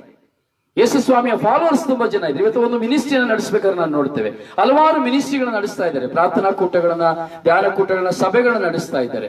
ಈ ಒಂದೊಂದು ಸಭೆಗಳು, ಮಿನಿಸ್ಟ್ರಿಗಳು ನಡಿಬೇಕಾದ್ರೆ 1000 ಜನ 100 ಜನ ಹಿಂದೆ ಹೋಗ್ತಾ ಇರ್ತಾರೆ ಅವರಿಂದನೇ. ಹೌದಲ್ಲ? ಈಗ ಕಥೋಲಿಕ ಧರ್ಮಸಭೆ ಅಂದಾಗ ಕಥೋಲಿಕ ಧರ್ಮಸಭೆ ಹಿಂದೆ ಲಕ್ಷಾಂತರ ಜನ ಇದ್ದಾರೆ. ಹಾಗೆ ಕೆಲವು ಸಭೆಗಳನ್ನ ನೋಡ್ತೇವೆ, 1000 ಜನ ಇರ್ತಾರೆ, 500 ಜನ ಇರ್ತಾರೆ, 100 ಜನ ಇರ್ತಾರೆ, 50 ಜನಕ್ಕೆ ಒಂದು ಸಭೆ ಇರ್ತದೆ. ಹೀಗೆ ಸಭೆಗಳನ್ನ ನೋಡ್ತಾ ಇದೆ, ಒಂದೊಂದು ಪಂಗಡವಾಗಿ ಅವರು ಇಟ್ಕೊಳ್ಳುವಂತ ಸಭೆನ. ಹೀಗೆ ಯೇಸುಸ್ವಾಮಿಯ ಕಾಲದಲ್ಲಿ ಯೇಸುಸ್ವಾಮಿಯ ಅನುಯಾಯಿಗಳಾಗಿ ತುಂಬಾ ಜನ ಇದ್ದರು. ಶಿಷ್ಯರ ಜೊತೆ ಇನ್ನೂ ಹಲವರಿದ್ದರು ಎಂಬುದಾಗಿ ದೇವರ ವಾಕ್ಯ ಹೇಳ್ತದೆ. 66ನೇ ವಾಕ್ಯ, ಯೋಹಾನ ಶುಭ ಸಂದೇಶ 6ನೇ ಅಧ್ಯಾಯ 6ನೇ ವಾಕ್ಯವನ್ನು ನಾವು ಧ್ಯಾನಿಸುವಾಗ ಅಲ್ಲಿ ನೋಡಿ, ಈ ವಾಕ್ಯ ಯಾವಾಗ ಇವರೊಳಗೆ ನಾಟಿತು, ಯೇಸುಸ್ವಾಮಿ ಹೇಳಿದಂತಹ ಮಾತನ್ನು ಅವರು ಗ್ರಹಿಸಲಿಕ್ಕೆ ಆಗ್ಲಿಲ್ಲ. ಯೇಸುಸ್ವಾಮಿ ನುಡಿದಂತಹ ಸತ್ಯವನ್ನು ಅವರಿಗೆ ತಿಳಿದುಕೊಳ್ಳಲಿಕ್ಕೆ ಆಗ್ಲಿಲ್ಲ. ಅವರಲ್ಲಿ ಯೇಸುಸ್ವಾಮಿಯನ್ನು ಬಹಿಷ್ಕರಿಸಿದರು, ಯೇಸುಸ್ವಾಮಿನಲ್ಲಿ ತಿರಸ್ಕರಿಸಿದರು, ಯೇಸುಸ್ವಾಮಿಯನ್ನ ಅಲ್ಲೆಗೆಳೆದರು, ಯೇಸುಸ್ವಾಮಿಯನ್ನ ಮೂದಲಿಸಿದರು, ಯೇಸುಸ್ವಾಮಿಯನ್ನ ಅಂದೇ ತೀರ್ಮಾನಿಸಿದರು. ಇವನ ಧರ್ಮಶಾಸ್ತ್ರಕ್ಕೆ ವಿರುದ್ಧವಾಗಿ ಮಾತನಾಡ್ತಾ ಇದ್ದಾನೆ, ಅದರಿಂದ ಇವನ ಮರಣದಂಡನೆಗೆ ಇವನು ಗುರಿಪಡಿಸಬೇಕು ಎಂಬುದಾಗಿ ಒಳಸಂಚು ಮಾಡಲಿಕ್ಕೆ ಅಂದಿನಿಂದ ಪ್ರಾರಂಭ ಮಾಡಿದರು. Praise the Lord, hallelujah. ಅಂದೇ ಯೇಸುಸ್ವಾಮಿ ನುಡಿದಂತಹ ವಾಕ್ಯಕ್ಕೆ ವಿರುದ್ಧವನ್ನ ವ್ಯಕ್ತಪಡಿಸಿದನ್ನ ನಾವು ನೋಡ್ತೇವೆ. ಹಾಗೆ 66ನೇ ವಾಕ್ಯದಲ್ಲಿ ನಾವು ನೋಡ್ತೇವೆ, ಅಂದಿನಿಂದ ಯೇಸುಸ್ವಾಮಿಯ ಹಿಂಬಾಲಕರಲ್ಲಿ ಹಲವರು ಅವರ ಸಹವಾಸವನ್ನ ಬಿಟ್ಟರು. ಯಾವಾಗ ಯೇಸುಸ್ವಾಮಿ ಹೇಳಿದರು, ನಾನೇ ಸ್ವರ್ಗದಿಂದ ಇಳಿದು ಬಂದ ಜೀವಂತ ರೊಟ್ಟಿ, ನನ್ನನ್ನು ಭುಜಿಸುವವನು ನನ್ನಿಂದಲೇ ಜೀವಿಸ್ತಾನೆ, ನನ್ನ ಮಾಂಸವನ್ನ ತಿಂದು ನನ್ನ ರಕ್ತವನ್ನು ಕುಡಿಯುವುದರಲ್ಲಿ ನಾನು ನೆಲೆಸಿರ್ತೇನೆ ಎಂಬುದಾಗಿ ಯಾವಾಗ ಹೇಳಿದ್ರು, ಆ ಕ್ಷಣದಿಂದಲೇ ಆ ವಾಕ್ಯಗಳನ್ನ ವಿಶ್ವಾಸಿಸದೆ, ಪ್ರಭು ಯೇಸುವಿನ ನುಡಿಯನ್ನ ವಿಶ್ವಾಸಿಸದೆ ಹಲವಾರು ಜನ ಸಹವಾಸವನ್ನ ಅಂದೇ ಬಿಟ್ಟು ಹೋದರು, ಯೇಸುಸ್ವಾಮಿಯನ್ನ ಬಿಟ್ಟು ಹೋದ್ರು. ನೋಡಿದ್ರ, ಅವತ್ತೇ ಬಿಟ್ಟು ಹೋದ್ರು. ಇವತ್ತು ಬಿಟ್ಟು ಹೋಗೋದ್ರಲ್ಲಿ ಏನ್ ತಪ್ಪಿದೆ? ಅದೇ ಸ್ವಭಾವದವರು ಇವತ್ತು ಇದ್ದಾರೆ ಅಂತ ಗೊತ್ತಾಗ್ತದಲ್ಲ ನಮಗೆ. ಮಾತ್ರವಲ್ಲ, ನಾವು ವಾಕ್ಯವನ್ನು ಮುಂದುವರಿಸಿ ನಾವು 67ನೇ ವಾಕ್ಯದಲ್ಲಿ ನಾವು ನೋಡ್ತೇವೆ, ಹೋದವರು ಹಿಂತಿರುಗಿ ಬರಲೇ ಇಲ್ಲ.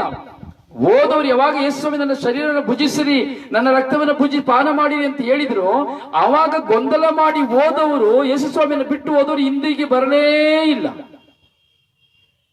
ಇವತ್ತು ಅದೇ ಆಗ್ತಾ ಇದೆ. ಕಥೋಲಿಕ ಧರ್ಮಸಭೆಯಲ್ಲಿ, ಪೂಜ್ಯ ಸಂಸ್ಕಾರಗಳಲ್ಲಿ, 7 ಸಂಸ್ಕಾರಗಳಲ್ಲಿ, ಅಖಂಡವಾದಂತಹ ತಾಯಿ ಧರ್ಮಸಭೆಯಾದಂತಹ ಕಥೋಲಿಕ ಧರ್ಮಸಭೆಯಲ್ಲಿ ಅತಿ ಶ್ರೇಷ್ಠವಾದಂತಹ ಸಂಸ್ಕಾರವಾದ ಪರಮಪ್ರಸಾದ ಸಂಸ್ಕಾರವು ಒಂದು ಬೆನ್ನೆಲುಬಾಗಿದೆ.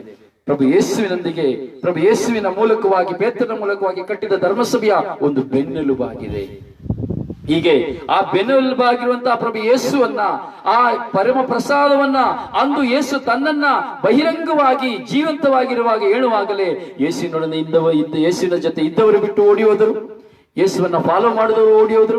ಯೇಸು ಸ್ವಾಮಿಯ ದಿನಂಪ್ರತಿ ಶುಭ ಸಂದೇಶವನ್ನು ಕೇಳ್ತಾ ಇದ್ದವರು ಓಡಿ ಹೋದ್ರು. ಯಹೂದ್ಯರು ಸಹ ಓಡಿ ಹೋದ್ರು. ಹಲ್ಲೆಲೂಯಾ. ಹೋದವರು ಮತ್ತೆ ಹಿಂತಿರುಗಿ ಅವರಲ್ಲಿ ಬರಲೇ ಇಲ್ಲ. ಆದ್ರೆ ಇವತ್ತು ನಾವು ನೋಡ್ತಾ ಇದ್ದೇವೆ, ನಮ್ಮ ಇಂತಹ ಒಂದು ಕಥೋಲಿಕ ಧರ್ಮಸಭೆಯಲ್ಲಿ ಇಂತಹ ಶ್ರೇಷ್ಠವಾದ ಸಂಸ್ಕಾರವನ್ನ, ಪ್ರಭು ಯೇಸುವಿನ ಪೂಜ್ಯ ಶರೀರ ಮತ್ತು ರಕ್ತವನ್ನ ಜೀವಂತವಾಗಿ ಕಂಡು, ಜೀವಂತವಾಗಿ ನೋಡಿ, ಜೀವಂತವಾಗಿ ಭುಜಿಸಿ, ಆತ್ಮದಲ್ಲಿ ಅನುಭವಿಸಿ, ಯೇಸುವೇ ಎಂದು ನಾವು ಆರಾಧಿಸಿ ಸ್ತುತಿಸಿ ಮಹಿಮೆ ಪಡಿಸುವಂತ ಎಷ್ಟೋ ಜನ ವಿಶ್ವಾಸಿಗಳು ಅವಿಶ್ವಾಸಿಗಳಲ್ಲಿ ಯೇಸು ಸ್ವಾಮಿಯ ಜೀವನ ಕಾಲದಲ್ಲಿ ಹೇಗೆ ಯೇಸು ಸ್ವಾಮಿಯನ್ನು ವಿಶ್ವಾಸಿಸದೆ ಯೇಸು ಸ್ವಾಮಿಯ ಪೂಜ್ಯ ಶರೀರವನ್ನ ನಿರಾಕರಿಸಿ ಯಾವಾಗ ಯೇಸು ಸ್ವಾಮಿಯನ್ನು ಬಿಟ್ಟು ಹೋದರೋ ಮತ್ತೆ ಹಿಂತಿರುಗಿ ಬರಲೇ ಇಲ್ಲವೋ, ಹಾಗೆ ಇವತ್ತು ಎಷ್ಟೋ ಜನ ಕಥೋಲಿಕ ಧರ್ಮಸಭೆಯನ್ನು ಬಿಟ್ಟು ಓಡಿ ಹೋಗಿದ್ದಾರೆ. ಹೋದವರು ಬರಲೇ ಇಲ್ಲ. ಕಾರಣ ಇಷ್ಟೇ, ಸತ್ಯದ ಅರಿವು ಅವರಿಗಿಲ್ಲ. ನಾವು ಯೋಚಿಸಬೇಕು, ಈ ಸತ್ಯದ ಅರಿವು ಅವರಿಗೆ ಗೊತ್ತಿಲ್ಲ. ಯಾರೋ ಹೇಳಿದ್ರು ಅದರಲ್ಲಿ ಹೇಗೆ ಆಗ್ತದೆ, ಹೇಗೆ ಯೇಸು ಸ್ವಾಮಿ ರೊಟ್ಟಿಲಿ ಹೇಗೆ ಬರ್ತಾರೆ? ಯೇಸು ಸ್ವಾಮಿ ರೊಟ್ಟಿಲಿ ಬರ್ತಾರೆ. ಯೇಸು ಸ್ವಾಮಿ ನಾನೇ ಸ್ವರ್ಗದಿಂದ ಇಳಿದು ಬಂದ ರೊಟ್ಟಿ ಅಂತ ಹೇಳಿದ್ರು.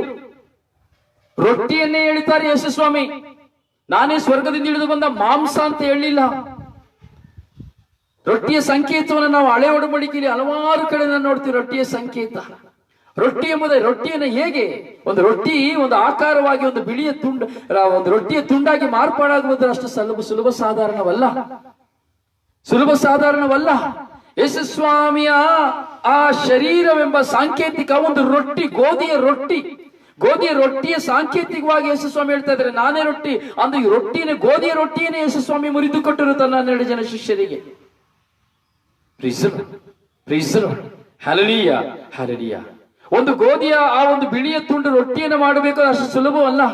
ಗೋಧಿಯನ್ನ ತರಬೇಕು, ಅದನ್ನು ಶುದ್ಧ ಮಾಡಬೇಕು, ಅದನ್ನ ಕಲ್ಲಿನಲ್ಲಿ ಕುಟ್ಟಬೇಕು, ಚೆನ್ನಾಗಿ ಕುಟ್ಟಿ ಅದನ್ನ ಹದ ಮಾಡಬೇಕು, ಅದನ್ನ ತೆಗೆಯಬೇಕು, ಮತ್ತೆ ಜರಡೆ ಹಾಕಬೇಕು, ಮತ್ತೆ ಅದರಲ್ಲಿ ನೀರು ಹಾಕಬೇಕು, ನೀರಾಕಿ ಅದನ್ನ ಕಲಿಸಿ ಅದನ್ನು ಗುದ್ದಬೇಕು. ಚೆನ್ನಾಗಿ ಹದ ಆಗಬೇಕು ಅಂದ್ರೆ ಚೆನ್ನಾಗಿ ಗುದ್ದಬೇಕು, ಎಳಿಬೇಕು, ತುಂಡು ಮಾಡಬೇಕು, ಚೆನ್ನಾಗಿ ಎಷ್ಟು ಬೇಕು ಚೆನ್ನಾಗಿ ಗುದ್ದಿ ಅದು ಚೆನ್ನಾಗಿ ಹದ ಆಗುವ ಹಾಗೆ ಮಾಡಿ ಅದನ್ನ ತೆಗೆದು ಬೆಂಕಿ ಹತ್ತಿಸಿ ಬೆಂಕಿ ಮೇಲೆ ಅದನ್ನ ಇಟ್ಟು ಸುಡಬೇಕು. Hallelujah, hallelujah. ಆಗ ಅದು ರೊಟ್ಟಿಯಾಗಿ ಮಾರ್ಪಾಡಾಗುತ್ತದೆ. ಪ್ರಭು ಯೇಸುವಿನ ಜೀವನವನ್ನು ನಾವು ನೋಡುತ್ತೇವೆ. ಯೇಸು ಸ್ವಾಮಿ ಸಾಧಾರಣ ಒಬ್ಬ ಮನುಷ್ಯನಾಗಿ ಈ ಲೋಕದಲ್ಲಿ ಬಂದರು. ಪ್ರಭು ಯೇಸು ತಮ್ಮನ್ನೇ ಈ ಲೋಕಕ್ಕೆ ದಾರಿಯೇರಲು ಬಂದರು. ಪ್ರಭು ಯೇಸು ಹೇಗೆ ರೊಟ್ಟಿಯಾದರು? ಹಿಂಸಿಸಲ್ಪಟ್ಟರು, ಜಜ್ಜಲ್ಪಟ್ಟರು, ರಕ್ತ ಸುರಿಯುವಂತೆ ಜಜ್ಜಲ್ಪಟ್ಟರು, ಕೊರಡೆಗಳಿಂದ ಒಡೆಯಲ್ಪಟ್ಟರು, ಎಳೆಯಲ್ಪಟ್ಟರು, ವಸ್ತ್ರಗಳಿಂದ ಎಳೆಯಲ್ಪಟ್ಟರು, ಶಿಲುಬೆಗೆ ಜಡಿಯಲ್ಪಟ್ಟರು, ರಕ್ತಧಾರಿಯರಿದರು, ತಮ್ಮನ್ನೇ ಶಿಲುಬೆಯಲ್ಲಿ ಸಾಂಕೇತಿಕವಾಗಿ ಸಮರ್ಪಿಸಿಕೊಂಡರು. ರೊಟ್ಟಿಯಾದರು, ಆಹಾರವಾದರು, ಮಾಂಸವಾದರು. ಅಂದು ಪೂರ್ವಜರು ಆಹಾರವನ್ನು ಭುಜಿಸಿದರು, ಅನ್ನವನ್ನು ಭುಜಿಸಿದರು. ಆದರೆ ಅನ್ನವನ್ನು ಭುಜಿಸಿದವರೆಲ್ಲರೂ ಸತ್ತು ಹೋದರು. ಆದರೆ ಈಗ ಈ ಯೇಸುವನ್ನು ಭುಜಿಸುವಂತಹ, ಪ್ರಭು ಯೇಸುವಿನ ಶರೀರವನ್ನು ಭುಜಿಸುವಂತಹ ಯಾವನು ಸಹ ಜೀವಿಸಿದರು, ಅವನು ಸಾಯುವುದಿಲ್ಲ ಯಾವುದೇ ಕಾರಣಕ್ಕೆಂಬುದಾಗಿ ವಾಕ್ಯದ ಮೂಲಕವಾಗಿ ನಾವು ನೋಡುತ್ತೇವೆ. Hallelujah, hallelujah. ಈ ರೊಟ್ಟಿಯನ್ನು ತಿನ್ನುವವನು ಚಿರಕಾಲ ಬಾಳುತ್ತಾನೆ. ಯೋಹಾನ ಶುಭ ಸಂದೇಶ 6ನೇ ಅಧ್ಯಾಯ 51ನೇ ವಾಕ್ಯ. ಈಗ ಯೇಸು ಸ್ವಾಮಿ ತನ್ನನ್ನು ಕೊಡುವುದರ ಮುಖಾಂತರವಾಗಿ, ಯೇಸು ಸ್ವಾಮಿ ತನ್ನನ್ನು ಕೊಡುವುದಕ್ಕೆ ಮುನ್ಸೂಚನೆಯಾಗಿ ಈ ನುಡಿಗಳನ್ನು ಹೇಳುವಾಗ ಯಹೂದ್ಯರಿಗೂ, ಯೇಸು ಸ್ವಾಮಿಯನ್ನು ಹಿಂಬಾಲಿಸ್ತಾ ಇದ್ದವರಿಗೂ, ಯೇಸು ಸ್ವಾಮಿ ಶಿಷ್ಯರಾಗಿದ್ದವರಿಗೂ ಹಲವರಿಗೂ ಯೇಸು ಸ್ವಾಮಿಯ ಮೇಲೆ ಹೋರಾಟ ಬಂದು ಬಿಟ್ಟು ಹೋದವರು ಬರಲೇ ಇಲ್ಲ. ಇವತ್ತಿಗೂ ಸಹ ಕಥೋಲಿಕ ಧರ್ಮಸಭೆಯಿಂದ ಬಿಟ್ಟು ಹೋದವರು ಬರಲೇ ಇಲ್ಲ, ಬರ್ತಾ ಇಲ್ಲ. ಅವರಿಗೆ ಹೇಳಿ, ವಾಕ್ಯವನ್ನು ನೋಡಿ, ಬೇರೆ ಏನು ಹೇಳಬೇಡಿ.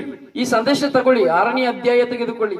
ಯೋಹಾನ ಶುಭ ಸಂದೇಶ 6ನೇ ಅಧ್ಯಾಯ 51ನೇ ವಾಕ್ಯ ಓದಿಯಪ್ಪ ಅಂತೇಳಿ, 52ನೇ ವಾಕ್ಯ ಓದಿಯಪ್ಪ ಅಂತೇಳಿ, ಕೊನೆಗೆ ತಿರ್ಗಾ ಹೋಗಿ 66ನೇ ವಾಕ್ಯ ಓದಿಯಪ್ಪ ಅಂತೇಳಿ, 67ನೇ ವಾಕ್ಯ ಓದಿಯಪ್ಪ ಅಂತೇಳಿ. ಏನ್ ಹೇಳ್ತದೆ ವಾಕ್ಯ ಅಂತ ಕೇಳಿ. ಯೇಸು ಸ್ವಾಮಿ ಜೀವಂತವಾಗಿರುವಾಗಲೇ ಯೇಸು ಸ್ವಾಮಿಯನ್ನು ಬಿಟ್ಟು ಹೋದವರು. ಇವತ್ತು ಯೇಸು ಸ್ವಾಮಿ ಇಲ್ಲ. ಆದ್ರೆ ಯೇಸು ಸ್ವಾಮಿ ಅಂದೇ ಈ ದಿನದ ಸಾಂಕೇತಿಕವಾಗಿ ಯೇಸು ಸ್ವಾಮಿ ತನ್ನನ್ನೇ ಕೊಡುತ್ತೇನೆ ಎಂಬುದಾಗಿ ಅಂದು ಹೇಳಿದಂತೆ ಇಂದು ನಡೆಯಲ್ಪಟ್ಟಿದೆ. ಅದು ಪೂರ್ತೀಕರಣ ಮಾಡಿದ್ದಾರೆ ಪವಿತ್ರ ಬಲಿಪೂಜೆಯ ಮೂಲಕವಾಗಿ. ಆದರೆ ಯಾರು ಸಹ ಅದನ್ನು ಗ್ರಹಿಸಿಕೊಳ್ಳುತ್ತಾ ಇಲ್ಲ. Praise the Lord. Hallelujah, hallelujah, hallelujah, hallelujah, hallelujah. ಹೌದು ಪ್ರಿಯ ಸಹೋದರನೇ, ಸಹೋದರಿಯೇ, ನಾವು ದೇವರ ವಾಕ್ಯವನ್ನು ಧ್ಯಾನಿಸ್ತಾ ಇದ್ದೇವೆ. ಪ್ರಭು ಯೇಸುವಿನ ಪೂಜ್ಯ ಶರೀರ ಮತ್ತು ರಕ್ತವನ್ನು ಕುರಿತು ನಾವು ಧ್ಯಾನಿಸ್ತಾ ಇದ್ದೇವೆ. ಪ್ರಿಯರೇ, ಪ್ರಭು ಯೇಸುವಿನ ಈ ಪೂಜ್ಯ ಶರೀರ ಮತ್ತು ರಕ್ತದ ಮಹತ್ವವನ್ನು ನಾವು ಕಂಡುಕೊಳ್ಳಬೇಕು. ನನ್ನ ಮಾಂಸವನ್ನು ತಿಂದು ನನ್ನ ರಕ್ತವನ್ನು ಕುಡಿಯುವವನು ನನ್ನಲ್ಲಿ ನೆಲೆಸಿರುತ್ತಾನೆ. 6ನೇ ಅಧ್ಯಾಯ, ಅವನಲ್ಲಿ ಯೇಸುವಿನಲ್ಲಿ ನೆಲೆಸಿರ್ತಾರೆ ಎಂಬುದಾಗಿ ಹೇಳ್ತಾರೆ. ಯೇಸುವೇ ನಮ್ಮಲ್ಲಿ ನೆಲೆಸಿರುತ್ತಾರೆ ಎಂಬುದಾಗಿ ಹೇಳ್ತಾ ಇದ್ದಾರೆ. 56ನೇ ವಾಕ್ಯದಲ್ಲಿ ಸ್ಪಷ್ಟವಾಗಿ ಹೇಳ್ತಾ ಇದ್ದಾರೆ, ಪೂರ್ವಜರು ಮನ್ನವನ್ನು ತಿಂದರು, ಮೃತರಾದರು. ಈ ರೊಟ್ಟಿಯನ್ನು ತಿನ್ನುವವರು ಚಿರಕಾಲ ಬಾಳುವರು, ತಿನ್ನುವ ಯಾರಿಗೂ ಸಾವೆಂಬುವುದೇ ಇಲ್ಲ ಎಂಬುದಾಗಿ ಹೇಳ್ತಾರೆ. ತಿನ್ನುವರಿಗೆ ಸಾವೆಂಬುವುದೇ ಇಲ್ಲ. ಪ್ರಿಯರು, ಯಾವುದು ಸಾವು? ನಿತ್ಯ ಜೀವವೆಂಬುದು. ಈ ಲೋಕದಲ್ಲಿ ಸಾವೆಲ್ಲರಿಗೂ ಬರ್ತದೆ. ಜೀವಿಸುವ ಪ್ರತಿಯೊಬ್ಬರು ಸಾಯಲೇಬೇಕು. ಆದರೆ ಆಧ್ಯಾತ್ಮಿಕವಾಗಿ ನಾವು ಜೀವಿಸಬೇಕು ಈ ಲೋಕದಲ್ಲಿ. ಈ ರೊಟ್ಟಿಯನ್ನು ತಿನ್ನುವನು ಚಿರಕಾಲ ಪ್ರಭು ಯೇಸುವಿನೊಡನೆ ನೂತನ ಜೆರುಸಲೇಮಿನಲ್ಲಿ ಆ ಸಿಂಹಾಸನದ ಮುಂದೆ ಪರಿಶುದ್ಧರು ಪರಿಶುದ್ಧರು ಪರಿಶುದ್ಧರು ಎಂದು ಹೇಳುತ್ತಾ ಆ ಪ್ರಭು ಯೇಸುವಿನೊಡನೆ ಚಿರಂಜೀವಿಯಾಗಿ ಬಾಳುವಂತ ಸೌಭಾಗ್ಯ. ಚಿರಕಾಲ ಬಾಳುವನು, ಅವನಿಗೆ ಸಾವೆಂಬುವುದೇ ಇರುವುದಿಲ್ಲ. ಇದೇ ರಕ್ಷಣೆ, ನಿಜವಾದ ರಕ್ಷಣೆ. ಇದು ನಿಜವಾದ ರಕ್ಷಣೆ. 6ನೇ ಅಧ್ಯಾಯ 50ನೇ ವಾಕ್ಯವನ್ನು ನಾವು ನೋಡುತ್ತೇವೆ. ಏನ್ ಹೇಳ್ತಾರೆ? ತಿನ್ನುವ ಯಾವನಿಗೂ ಸಾವೆಂಬುದೇ ಇರುವುದಿಲ್ಲ ಎಂಬುದಾಗಿ ಹೇಳ್ತಾರೆ. 57ನೇ ವಾಕ್ಯವನ್ನು ನಾವು ನೋಡುತ್ತೇವೆ. ನನ್ನನ್ನು ಭುಜಿಸುವವನು ನನ್ನಿಂದಲೇ ಜೀವಿಸುತ್ತಾನೆ. ನನ್ನನ್ನು ಭುಜಿಸುವವನು ನನ್ನಿಂದಲೇ ಜೀವಿಸುತ್ತಾನೆ, ಬೇರೆ ಯಾವುದರಿಂದ ಜೀವಿಸುವುದಿಲ್ಲ. ಪ್ರಿಯರಿ, ವಾಕ್ಯಗಳೆಲ್ಲ ಸತ್ಯ. ನೀವು ಪ್ರಭು ಯೇಸುವನ್ನ ನೀವು ನೋಡಿ, ಭುಜಿಸಿ ನೋಡಿ. ಪ್ರಭು ಯೇಸುವನ್ನ ಭುಜಿಸುವುದು ಅಂದ್ರೆ ಏನು ಅರ್ಥ? ಆತನಂತೆ ಜೀವಿಸುವುದು, ಆತನನ್ನು ಹಿಂಬಾಲಿಸುವುದು, ಆತನನ್ನ ಕಾಣುವುದು, ಆತನನ್ನ ಸಾರುವುದು, ಹಾಗೂ ಆತನನ್ನೇ ಸಂಪೂರ್ಣವಾಗಿ ರೊಟ್ಟಿಯ ರೂಪದಲ್ಲಿ ಪವಿತ್ರ ಬಲಿಪೂಜೆ ಮೂಲಕವಾಗಿ ಭುಜಿಸುವಂಥದ್ದು.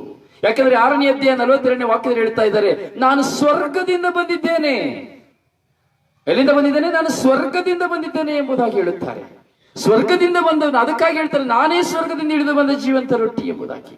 ಪ್ರೀಸ್ the Lord, praise the Lord. Hallelujah, hallelujah, hallelujah, hallelujah, hallelujah. ಹೌದು ಪ್ರಿಯ ಸಹೋದರನೇ, ಸಹೋದರಿ. ಪ್ರಿಯ, ನನಗೆ ಒಂದು ಚಿಕ್ಕ ಒಂದು ಘಟನೆ ನನ್ನ ನೆನಪಿಗೆ ಬರ್ತಾ ಇದೆ. ಸುಮಾರು 25 ವರ್ಷಗಳ ಹಿಂದೆ, ನನ್ನದೆಲ್ಲ ತುಂಬಾ ಹೆಚ್ಚು, 20 ವರ್ಷಗಳ ಹಿಂದೆನೆ. 20 ವರ್ಷಗಳ ಹಿಂದೆ ಅಂತ ಹೇಳ್ಕೊಳ್ಕೊಳ್ಳೋಣ, ತೊಂದರೆ ಇಲ್ಲ. ನಾನು ದೇವಾಲಯದಲ್ಲಿ ಸಾಕಷ್ಟಿಯಾಗಿ ಕೆಲಸ ಮಾಡ್ತಾ ಇದ್ದೆ, ಉಪದೇಶಿಯಾಗಿ ಕೆಲಸ ಮಾಡ್ತಾ ಇದ್ದೆ. ಈ ಉಪದೇಶಿಯಾಗಿ ಕ್ಲೀನ್ ಇರಬೇಕಾದ್ರೆ ಗುರುಗಳು ಏನ್ ಮಾಡ್ತಾ ಇದ್ರು, ಈ ರೊಟ್ಟಿಯಲ್ಲಿದ್ದಂತಹ ಎಲ್ಲ ರೊಟ್ಟಿಯನ್ನ ತೆಗೆದು ಕೊನೆಗೆ ಎಲ್ಲ ಒದರಿ ಬರುವಾಗ ಕೆಳಗೆ ಪುಡಿ ಸಿಗ್ತದಲ್ಲ, ಪುಡಿ ಕೆಳಗೆ ಉದುರ್ತಾರೆ, ಪುಡಿ ಚಿಕ್ಕ ಚಿಕ್ಕ ಪುಡಿ. ಆವಾಗ ಗುರು ಇದನ್ನ ತಗೋ ಅಂತ ಹೇಳಿರ್ತಾರೆ, ಇದು ತಿನ್ನು, ಮುರಿದೋಗಿದ್ರೆ ಕೊಡ್ತಾರೆ, ತಗೊಂಡೋಗಿ ತಿನ್ನು ಅಂತ ಹೇಳ್ತಾ ಇದ್ರು. ಒಂದು ದಿನ ಹೀಗೆ ಹೇಳುವಂತ ದಿನದಲ್ಲಿ ಒಂದು ಸಹೋದರ ನನ್ನನ್ನು ಸಂಧಿಸಲಿಕ್ಕೆ ಬಂದ. ಹಿಂದೂ ಸಹೋದರ. ಅಣ್ಣ ಅಣ್ಣ, ನನ್ನ ತಾಯಿಗೆ ತುಂಬಾ ಹುಷಾರಿಲ್ಲ, ಅವ್ರು ಏನೇನೋ ಮಾತಾಡ್ತಾರೆ, ಕೂಗಾಡ್ತಾರೆ, ಕಿರ್ಚಾಡ್ತಾರೆ, ನಮ್ಮನ್ನೆಲ್ಲ ಹೊಡಿತಾರೆ, ಮನೆಯಲ್ಲಿರೋ ಪಾತ್ರೆಗಳನ್ನೆಲ್ಲ ತೆಗೆದು ಬಿಸಾಡ್ತಾ ಇದ್ದಾರೆ, ಏನು ಮಾಡೋದು ಅಂತ ಗೊತ್ತಿಲ್ಲ ಅಣ್ಣ ಅಂತ ಹೇಳಿ ಸಂಜೆ ಬಂದು ಹೇಳಿದ. ಅವರು ಈ ಮರದ ಗಳ, ಈ ಬೊಂಬು ಕೆಲಸ ಮಾಡುವವರು, ಈ ಮೊರ, ಕುಕ್ಕೆ ಇದನ್ನೆಲ್ಲ ಹೆಣಿಯುವವರು. ಹೀಗೆ ಅವರ ಮನೆಗೆ ನಾನು ಹೋಗಿ ಪ್ರಾರ್ಥಿಸಿ ನೋಡುವಾಗ ಪ್ರಿಯರೇ, ಆ ಮನೆಯಲ್ಲಿ ಒಂದು ಬಂಧನ ಶಕ್ತಿ, ಆ ತಾಯಿಯ ಮೇಲೆ ಒಂದು ದುರಾತ್ಮ ಸಿಲುಕಿದೆ. ನಾನು ಪ್ರಾರ್ಥಿಸಿ ಬರುವಾಗ ಅವರಲ್ಲಿ ಕುಸಿದು ಬಿದ್ದರು. ನಾನು ಹೇಳಿದೆ, ಸರಿ, ನಾಳೆ ನಾನು ನೋಡುವ, ನಾಳೆ ಪ್ರಾರ್ಥಿಸುವ, ನಾಳೆ ಬರ್ತೇನೆ ಎಂಬುದಾಗಿ ನನ್ನ ಮನೆಗೆ ಹಿಂತಿರುಗಿದೆ. ಪ್ರಿಯರೇ, ಹೀಗೆ ಆ ಬೆಳಗಿನ ಜಾವದಲ್ಲಿ ಎಲ್ಲ ಶುದ್ಧ ಮಾಡುವಾಗ ಈ ಎಲ್ಲ ಓಸ್ಟ್ ಪುಡಿಗಳು ನನಗೆ ಗುರುಗಳು ಕೊಡ್ತಾರೆ. ನಾನು ಅದನ್ನು ಕೈಲಿ ತೆಗೆದುಕೊಂಡೆ. ನಾನು ಇಷ್ಟು ಹೇಳಿದೆ, ಸ್ವಾಮಿ, ಪವಿತ್ರ ಬಲಿ ಪೂಜೆ ಮೂಲಕವಾಗಿ ಆ ರೊಟ್ಟಿಯ ರೂಪದಲ್ಲಿ ನೀವು ರೊಟ್ಟಿನ ಮಾಂಸವಾಗಿ ನೀವು ಮಾರ್ಪಡಿಸುತ್ತೀರಿ ಸ್ವಾಮಿಯಿಂದ ನಾನಿದ್ದೇನೆ, ವಿಶ್ವಾಸದಿಂದ ನಾನು ಪ್ರಾರ್ಥಿಸ್ತಾ ಇದ್ದೆ. ನನಗೆ ಗೊತ್ತಿಲ್ಲ ಸ್ವಾಮಿ, ಈ ನನ್ನ ಕೈಯಲ್ಲಿರುವಂತಹ ಈ ಪುಡಿ ನಿಮ್ಮ ಶರೀರವಾಗಿ ಮಾರ್ಪಾಡಲು ಸಾಧ್ಯ ಸ್ವಾಮಿ. ನಿನ್ನ ವಿಶ್ವಾಸ ನಿನ್ನನ್ನು ಗುಣಪಡಿಸುತ್ತದೆ ಎಂಬುದಾಗಿ ಹೇಳಿದ್ದೀರಿ ಸ್ವಾಮಿ. ಈ ನನ್ನ ಕೈಯಲ್ಲಿರುವಂತಹ ಈ ಪುಡಿಗಳು, ರೊಟ್ಟಿಯ ಪುಡಿಗಳು ಸ್ವಾಮಿ ನಿನ್ನ ಶರೀರವಾಗಿ ಮಾರ್ಪಾಡಾಗುವಂತೆ ಮಾಡಿ ಸ್ವಾಮಿ. ಯಾಕಂದ್ರೆ ಇದನ್ನು ನಾನು ಪ್ರಾರ್ಥಿಸುತ್ತಾ ಇದ್ದೇನೆ ಸ್ವಾಮಿ. ಇದನ್ನು ಪ್ರಾರ್ಥಿಸಿ ಆ ತಾಯಿಗೆ ನಾನು ಕೊಡುವನಾಗಿದ್ದೇನೆ ಸ್ವಾಮಿ. ಆ ತಾಯಿ ಇದರ ಮೂಲಕವಾಗಿ ಸ್ವಾಮಿ ಒಂದು ಬಿಡುಗಡೆಯನ್ನು ಕಾಣುವಂತೆ ಹಾಗೂ ನನ್ನ ವಿಶ್ವಾಸ ಅಧಿಕರಿಸುವಂತೆ ಆ ಕುಟುಂಬದವರು ನಿಜವಾಗಿ ಯೇಸುವೆ ನಿಮ್ಮನ್ನು ಅರಿತುಕೊಳ್ಳುವಂತೆ ಮಾಡಿರಿ ಎಂಬುದಾಗಿ ಆ ಪುಡಿಯನ್ನು ನನ್ನ ಕೈಲಿಟ್ಟುಕೊಂಡು ನಾನು ಪ್ರಾರ್ಥಿಸಿದೆ. ಪ್ರಿಯರೇ, ಮೊದಲಿಗೆ ನಾನು ಆ ಮನೆಗೆ ಪ್ರಾರ್ಥಿಸಿದ ನಂತರ ಆ ಮನೆ ಹೋಗ್ಲಿಲ್ಲ. ಬಸ್ ಸ್ಟ್ಯಾಂಡ್ ಅಲ್ಲಿ ನಾನು ಇದ್ದೇನೆ. ಒಂದು ಚಿಕ್ಕ ಪೇಪರ್ ಅಲ್ಲಿ ಮುಚ್ಚಿ ನನ್ನ ಪಾಕೆಟ್ ಅಲ್ಲಿ ಇಟ್ಕೊಂಡಿದ್ದೇನೆ. ಆಗ ಅವರ ಮಗ ಓಡಿ ಬಂದ. ಅಣ್ಣ ಅಣ್ಣ ಎಲ್ಲಿ ಹೋಗ್ತಾ ಇದ್ದೀನಿ? ನಾನು ಹೇಳಿದೆ ಮೈಸೂರು ಹೋಗ್ತಾ ಇದ್ದೀನಿ. ಅಣ್ಣ ಬರ್ತಾನೆ ಮನೆಗೆ ಅಂತ ಹೇಳಿದರೆ, ನಾನು ಖಂಡಿತ ಬರ್ತೇನೆ. ನಾನು ಹೇಳಿದೆ ಆ ಪೊಟ್ಟಣವನ್ನು ತೆಗೆದೆ. ಒಂದು ಪೊಟ್ಟಣದಲ್ಲಿ ತೆಗೆದು ಒಂದು ಸ್ವಲ್ಪವನ್ನು ಕೊಟ್ಟು ನಾನು ಹೇಳಿದೆ, ಇದನ್ನು ತೆಗೆದುಕೊಂಡು ಹೋಗಿ ನಿನ್ನ ಅಮ್ಮನಿಗೆ ವಿಶ್ವಾಸದಲ್ಲಿ ಕೊಡು. ಯೇಸುವಿನ ಶರೀರ, ಇದು ಯೇಸುವಿನ ಶರೀರ ಎಂಬುದಾಗಿ ಕೊಡು ಎಂದು ಆ ಮಗನಿಗೆ ಹೇಳಿ ಕಳುಹಿಸಿದೆ. ಪ್ರಿಯರೇ, ಇವನು ತೆಗೆದುಕೊಂಡು ಹೋಗುವಾಗ ಅದನ್ನು ಕೊಡಲಾಗಲಿಲ್ಲ. ಮತ್ತೆ ನಾನು ಸಂಜೆ ಹೋದೆ. ಒಂದು ಗ್ಲಾಸಿನಲ್ಲಿ ನೀರನ್ನು ಕೇಳುವಾಗ ಅವರೊಂದು ಚೊಂಬಿನಲ್ಲಿ ನೀರು ತಂದು ಕೊಟ್ಟರು. ಆ ಚೊಂಬಿನಲ್ಲಿ ನೀರನ್ನ ಹಿಡಿದುಕೊಂಡು ಈ ಪವಿತ್ರವಾದಂತಹ ಪವಿತ್ರ ಬಲಿಪೂಜೆಯ ಸಾಂಕೇತಿಕ ಪ್ರಾರ್ಥನೆಯನ್ನು ನಾನು ಹೇಳಲು ಪ್ರಾರಂಭಿಸಿದೆ. ಈ ರೊಟ್ಟಿಯ ಪುಡಿಯನ್ನು ಕೈಲಿಟ್ಟುಕೊಂಡು ಹಾಗೂ ಈ ತಂಬಿಗೆಯಲ್ಲಿ ಕೊಟ್ಟಂತಹ ನೀರನ್ನು ಹಿಡಿದುಕೊಂಡು ನಾನು ಪ್ರಾರ್ಥಿಸಿದೆ. ಅತ್ತಿತ್ತ ತುಂಬಾ ಹೊರಳಾಡಿ ಕೂಗ್ತಾ ಇತ್ತು, ಹೋರಾಡ್ತಾ ಇತ್ತು. ಇದು ಹೋಗಿ ಒಂದು ಮೂಲೆಯಲ್ಲಿ ಹೋಗಿ ಹೀಗೆ ಕುತ್ಕೊಳ್ತಾ ಇತ್ತು. ಆ ತಾಯಿ ಸಮಸ್ಯೆ ಬರುವಾಗ ಎದ್ದು ಭಯಂಕರವಾಗಿ ರಭಸದಿಂದ ಕಿರಿಚಾಡಿ ಕೂಗಾಟ ಮಾಡ್ತಾ ಇತ್ತು. ನಾನು ಹೇಳಿದೆ, ಪ್ರಾರ್ಥಿಸಿದ ನಂತರ ನಾನು ಆ ಪುಡಿಯನ್ನ ಪ್ರಭು ಯೇಸುವಿನ ಶರೀರ ಎಂಬ ವಿಶ್ವಾಸದಲ್ಲಿ ನಾನು ಆಕೆಯ ಮುಂದೆ ಒಂದು ಚಿಕ್ಕ ವೃತ್ತಾಕಾರದಲ್ಲಿ, ಅಂದ್ರೆ ಅರ್ಧ ವೃತ್ತಾಕಾರ ಮೂಲೆಯಲ್ಲಿ ಕೂತ್ಕೊಂಡಿದ್ದಾಗ ಆ ಅರ್ಧ ವೃತ್ತಾಕಾರದಲ್ಲಿ ಸುಮ್ಮನೆ ಒಂದು ಪುಡಿಯನ್ನು ನಾನು ಹಾಗೆ ಹಾಕಿದೆ. ಆಕೆ ಹೇಳಿದೆ, ಯೇಸು ಸ್ವಾಮಿ ಹೆಸರಿನಲ್ಲಿ ನಾನು ನಿನ್ನನ್ನು ಬಂಧಿಸ್ತಾ ಇದ್ದೇನೆ. ನಿನಗೆ ಸಾಧ್ಯವಾದರೆ ಇದನ್ನು ನೀ ದಾಟಿ ಬಾ ಹೊರಗೆ ಎಂಬುದಾಗಿ ಹೇಳಿದೆ.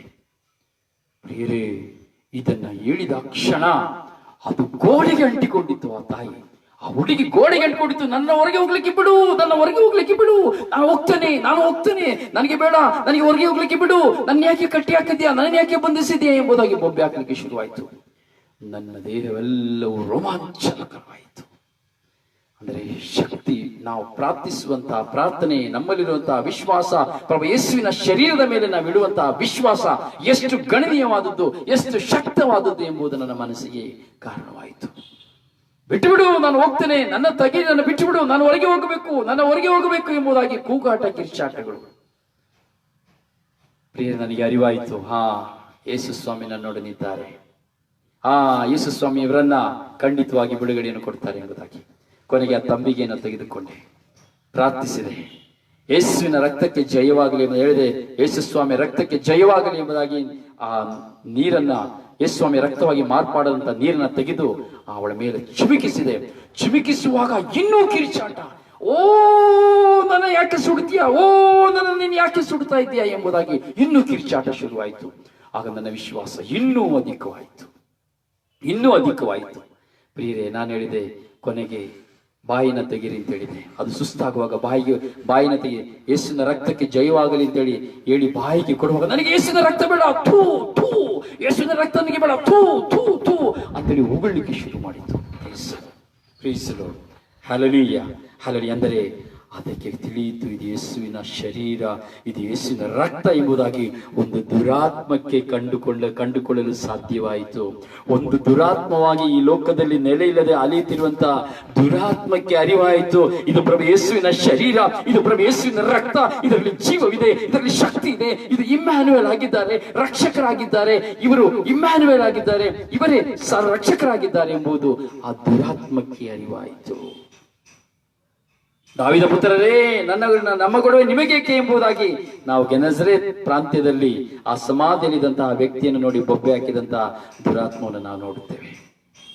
ಪ್ರಿಯರೇ, ನೀವು ಹಾಗೆ ನೋಡಿರುವುದನ್ನು ನಿಜವಾಗಿ ನಾನು ನೋಡಿದ್ದೇನೆ. ಒಂದಲ್ಲ ಎರಡಲ್ಲ ಪ್ರಿಯರೇ, ಹೇಳುವುದಕ್ಕಾದರೆ ಸರದಿಯಾಗಿ ನಿಮ್ಮ ಮುಂದೆ ನಾನು ಹೇಳಲಿಕ್ಕೆ ಹೇಳ್ಬೋದು. ಪ್ರಭು ಯೇಸುವಿನ ಪೂಜ್ಯ ಶರೀರ ಮತ್ತು ರಕ್ತದ ಶಕ್ತಿ ಏನಂತ ಈಗಲೂ ನಿಮ್ಮ ಮುಂದೆ ಇದನ್ನು ನಾನು ಸಾಬೀತುಪಡಿಸಬಲ್ಲ. ಎಷ್ಟು ಸಾವಿರ ಜನರ ಮುಂದೆ ಆದರೂ ಸರಿನೇ, ಪ್ರಭು ಯೇಸುವಿನ ಶರೀರ ಮತ್ತು ರಕ್ತದ ಮಹತ್ವ ಎಂಥದ್ದು, ಎಷ್ಟು ಶಕ್ತಿ ಉಳ್ಳದೆಂದು ಸಾಧಾರಣ ಮನುಷ್ಯನಾಗಿರುವಂತಹ ನಾನು ಪ್ರಭು ಯೇಸುವಿನ ನಾಮದಲ್ಲಿ ಇಟ್ಟಿರುವಂತಹ ವಿಶ್ವಾಸದ ನಿಮಿತ್ತವಾಗಿ ನಿಮ್ಮ ಮುಂದೆ ನಾನು ಅದನ್ನು ಬಹಿರಂಗವಾಗಿ ಪ್ರದರ್ಶಿಸಲು ನನ್ನಿಂದ ಸಾಧ್ಯ. ಯಾಕೆಂದರೆ ನನ್ನ ಪ್ರಭು ನನ್ನೊಂದಿಗಿದ್ದು ಪವಿತ್ರಾತ್ಮ ಮುಖಾಂತರವಾಗಿ ಕ್ರಿಯೆ ಮಾಡುತ್ತಾರೆ ಎಂಬುದನ್ನ ನಾನು ಅರಿತು ಹೇಳುವುದರಲ್ಲಿ ಸಂತೋಷ ಪಡುತ್ತೇನೆ. Praise the Lord, praise the Lord, hallelujah, hallelujah, hallelujah. ಹಾಗೆ ಯೇಸುವಿನ ರಕ್ತ ನನಗೆ ಬೇಡ, ಇದು ಯೇಸುವಿನ ರಕ್ತ ನನಗೆ ಬೇಡ ಎಂಬುದಾಗಿ ಉಗಿಲಿಕ್ಕೆ ಶುರು ಮಾಡಿತು. ಕೊನೆಗೆ ಆದರೂ ಬಿಡಲಿಲ್ಲ, ಬಾಯನ್ನು ತೆಗೆದು ಹಾಕುವಾಗ ರಪ್ಪಂತೇಳಿ ಕೆಳಗೆ ಬಿದ್ದು ನನ್ನ ತಾಯಿ. ಮತ್ತೆ ಆ ಚೂರನ್ನೆಲ್ಲ ತೆಗೆದು ಒಂದು ನೀರಿನಲ್ಲಿ ಕಲಸಿ ಆ ಮಗಳಿಗೆ ಕುಡಿಯಲು ಕೊಟ್ಟೆ. ಆ ಮಗಳು ಸಂಪೂರ್ಣವಾಗಿ ಸೌಖ್ಯವಾದಳು, ಸಂಪೂರ್ಣವಾಗಿ ಗುಣ ಹೊಂದಿದಳು. Praise the Lord, praise the Lord, praise the Lord. ಪ್ರಿಯರೇ, ನಾವು ಎಣಿಸ್ತೇವೆ ಒಂದು ಪರಮಪ್ರಸಾದ, ಒಂದು ರೊಟ್ಟಿ ಎಂಬುದಾಗಿ ಹೇಳ್ತೇವೆ. ಆ ರೊಟ್ಟಿಯನ್ನು ಅನುಭವಿಸುವವನಿಗೆ ಮಾತ್ರ ಗೊತ್ತು, ಅನುಭವಿಸುವವನಿಗೆ ಮಾತ್ರ ಗೊತ್ತು, ಎಲ್ಲರಿಗೂ ಗೊತ್ತಾಗೋದಿಲ್ಲ. ಯೇಸುವಿನ ಶರೀರ, ಯೇಸುವಿನ ಶರೀರ ಎಂತಹ ಶ್ರೇಷ್ಠವಾದದ್ದು ಎಂಬುದು ಅನುಭವಿಸುವವನಿಗೆ ಮಾತ್ರ ಅರಿವಾಗಲು ಸಾಧ್ಯ, ವಿಶ್ವಾಸಿಸುವವನಿಗೆ ಮಾತ್ರ ಅರಿವಾಗಲು ಸಾಧ್ಯ. ಅದಕ್ಕೆ ನೋಡಿ, ಒಂದೊಂದು ವ್ಯಾಧಿಸ್ಥರ ಅಭ್ಯಂಗದಲ್ಲಿ ರೋಗಿಗಳಾಗಿರುವಾಗ ಕೊನೆಯ ಮರಣದ ಸಮಯದಲ್ಲಿ ಗುರುಗಳು ಆ ವ್ಯಾಧಿಸ್ಥರ ಅಭ್ಯಂಗವನ್ನು ಕೊಡಲು ಹೋಗುವಾಗ ಪೂಜ್ಯ ಸಂಸ್ಕಾರವಾಗಿರುವ ಪ್ರಭು ಯೇಸುವಿನ ಶರೀರವನ್ನು ತೆಗೆದುಕೊಂಡು ಹೋಗುತ್ತಾರೆ ತಮ್ಮ ಎದೆಯಲ್ಲಿ ಇರಿಸಿಕೊಂಡು. ಅದನ್ನು ಭುಜಿಸುವುದರ ಮೂಲಕವಾಗಿ ಅವರಿಗೆ ಒಳ್ಳೆಯ ನಿತ್ಯ ಜೀವದ ಒಂದು ಒಳ್ಳೆಯ ಮರಣವನ್ನ ಕಂಡುಕೊಳ್ಳಲು ಸಾಧ್ಯವಾಗುತ್ತದೆ. ಅಲ್ಲದಿದ್ದರೆ ಹಲವು ಕಾಲಗಳಿಂದ ರೋಗಾವಸ್ಥೆಯಲ್ಲಿದ್ದಂತಹ ವ್ಯಕ್ತಿಗಳು ಎದ್ದು ನಡೆದು ಸೌಖ್ಯವನ್ನು ಹೊಂದಿ ಸಾಕ್ಷಿಯಾಗಿ ಜೀವಿಸುವುದನ್ನು ನಾವು ನೋಡುತ್ತಾ ಇದ್ದೇವೆ. ಪರಮ ಪ್ರಸಾದ ಸಂಸ್ಕಾರವನ್ನು ಸ್ವೀಕರಿಸುವಾಗ ಎಷ್ಟೋ ಜನ ಮರಣ ವ್ಯಾಧಿಯಲ್ಲಿರುವವರು ಇಂದು ಜೀವಿಸ್ತಾ ಇದ್ದಾರೆ, ಜೀವಿಸುವಂತೆ ಕಾರಣವಾಗಿದೆ. ಇದು ಕಥೋಲಿಕ ಧರ್ಮ ಸಭೆಯಲ್ಲಿ ಮಾತ್ರ, ಯಾವ ಸಭೆಯಲ್ಲೂ ಇಲ್ಲ. ಬಹಿರಂಗ ಸಾಕ್ಷಿ. ಇಟಾಲಿಯಲ್ಲಿ ಇವತ್ತಿಗೂ ನೋಡಿ, ಪ್ರಭು ಯೇಸುವಿನ ಪೂಜ್ಯ ಶರೀರವಾಗಿ ಮಾರ್ಪಟ್ಟಂತ ರೊಟ್ಟಿ ಇಂದಿಗೂ ಸಹ ಇಟಾಲಿಯಲ್ಲಿ ಪ್ರತಿಷ್ಠಾಪ ಮಾಡಲಾಗಿದೆ. ಇಡೀ ವಿಶ್ವದಲ್ಲಿರುವಂತಹ ಎಲ್ಲ ವಿಜ್ಞಾನಿಗಳು ಬಂದು ಅದನ್ನ ಪರೀಕ್ಷಿಸಿದ್ದಾಯ್ತು. ಪರೀಕ್ಷಿಸಿ ನೋಡುವಾಗ ಆ ಪರೀಕ್ಷೆಯಲ್ಲಿ ಅರಿವಾಯಿತು, ಇದು ಒಂದು ಮನುಷ್ಯನ ಹೃದಯದ ತುಂಡು, ಮಧ್ಯಭಾಗದ ತುಂಡಿನ ಮಾಂಸ. ಒಬ್ಬ ಮನುಷ್ಯನ ಹೃದಯದ ಮಧ್ಯಭಾಗದ ತುಂಡಿನ ಮಾಂಸ, ಹೊರಭಾಗದಲ್ಲ, ಸೈಡ್ ಅಲ್ಲ, ಮಧ್ಯಭಾಗದ ತುಂಡಿನ ಮಾಂಸ. ಇದರಲ್ಲಿ ನರಗಳಿದೆ, ಇದರಲ್ಲಿ ಹಾರ್ಮೋನ್ಸ್ಗಳಿದೆ, ಇದರಲ್ಲಿ ಜೀವವಿದೆ. ಇದು ಒಬ್ಬ ಮನುಷ್ಯನ ರಕ್ತ, ಇದು ಮನುಷ್ಯನ ಶರೀರ. ರಕ್ತವನ್ನು ಪರೀಕ್ಷಿಸಿದರು, ಇದು ಮನುಷ್ಯನ ರಕ್ತ, ಇದು ಸಾಧಾರಣ ಮನುಷ್ಯ, ಇದು ಮನುಷ್ಯನ ರಕ್ತ. ಇದು ಹಲ್ಲೆಲೂಯಾ. ಎಲ್ಲ ಒಬ್ಬ ಮನುಷ್ಯನ ಹೃದಯದಲ್ಲಿ ಏನೆಲ್ಲ ಸತ್ವಗಳಿದೆಯೋ ಆ ಸತ್ವಗಳೆಲ್ಲವೂ ಆ ರೊಟ್ಟಿ, ಯೇಸುವಿನ ಶರೀರವಾಗಿ ಮಾರ್ಪಾಡದಂತಹ ಆ ಪೂಜ್ಯ ರೊಟ್ಟಿಯಲ್ಲಿ ಇಂದಿಗೂ ಇರುವುದನ್ನ ನಾವು ನೋಡುತ್ತೇವೆ. ಲಾನ್ಸಿಯಾನೋ ಎಂಬಂತಹ ಸ್ಥಳದಲ್ಲಿ ಅದರ ಫೋಟೋಸ್ಗಳು ನನ್ನ ಹತ್ರ ಇದೆ. Praise the Lord, hallelujah, hallelujah, hallelujah. ಹೌದು ಪ್ರಿಯರೇ, ಹಾಗೆ ಆ ಪ್ರಭು ಯೇಸುವಿನ ಪೂಜ್ಯ ಶರೀರ ಮತ್ತು ರಕ್ತದ ಆ ಒಂದು ಅದ್ಭುತ.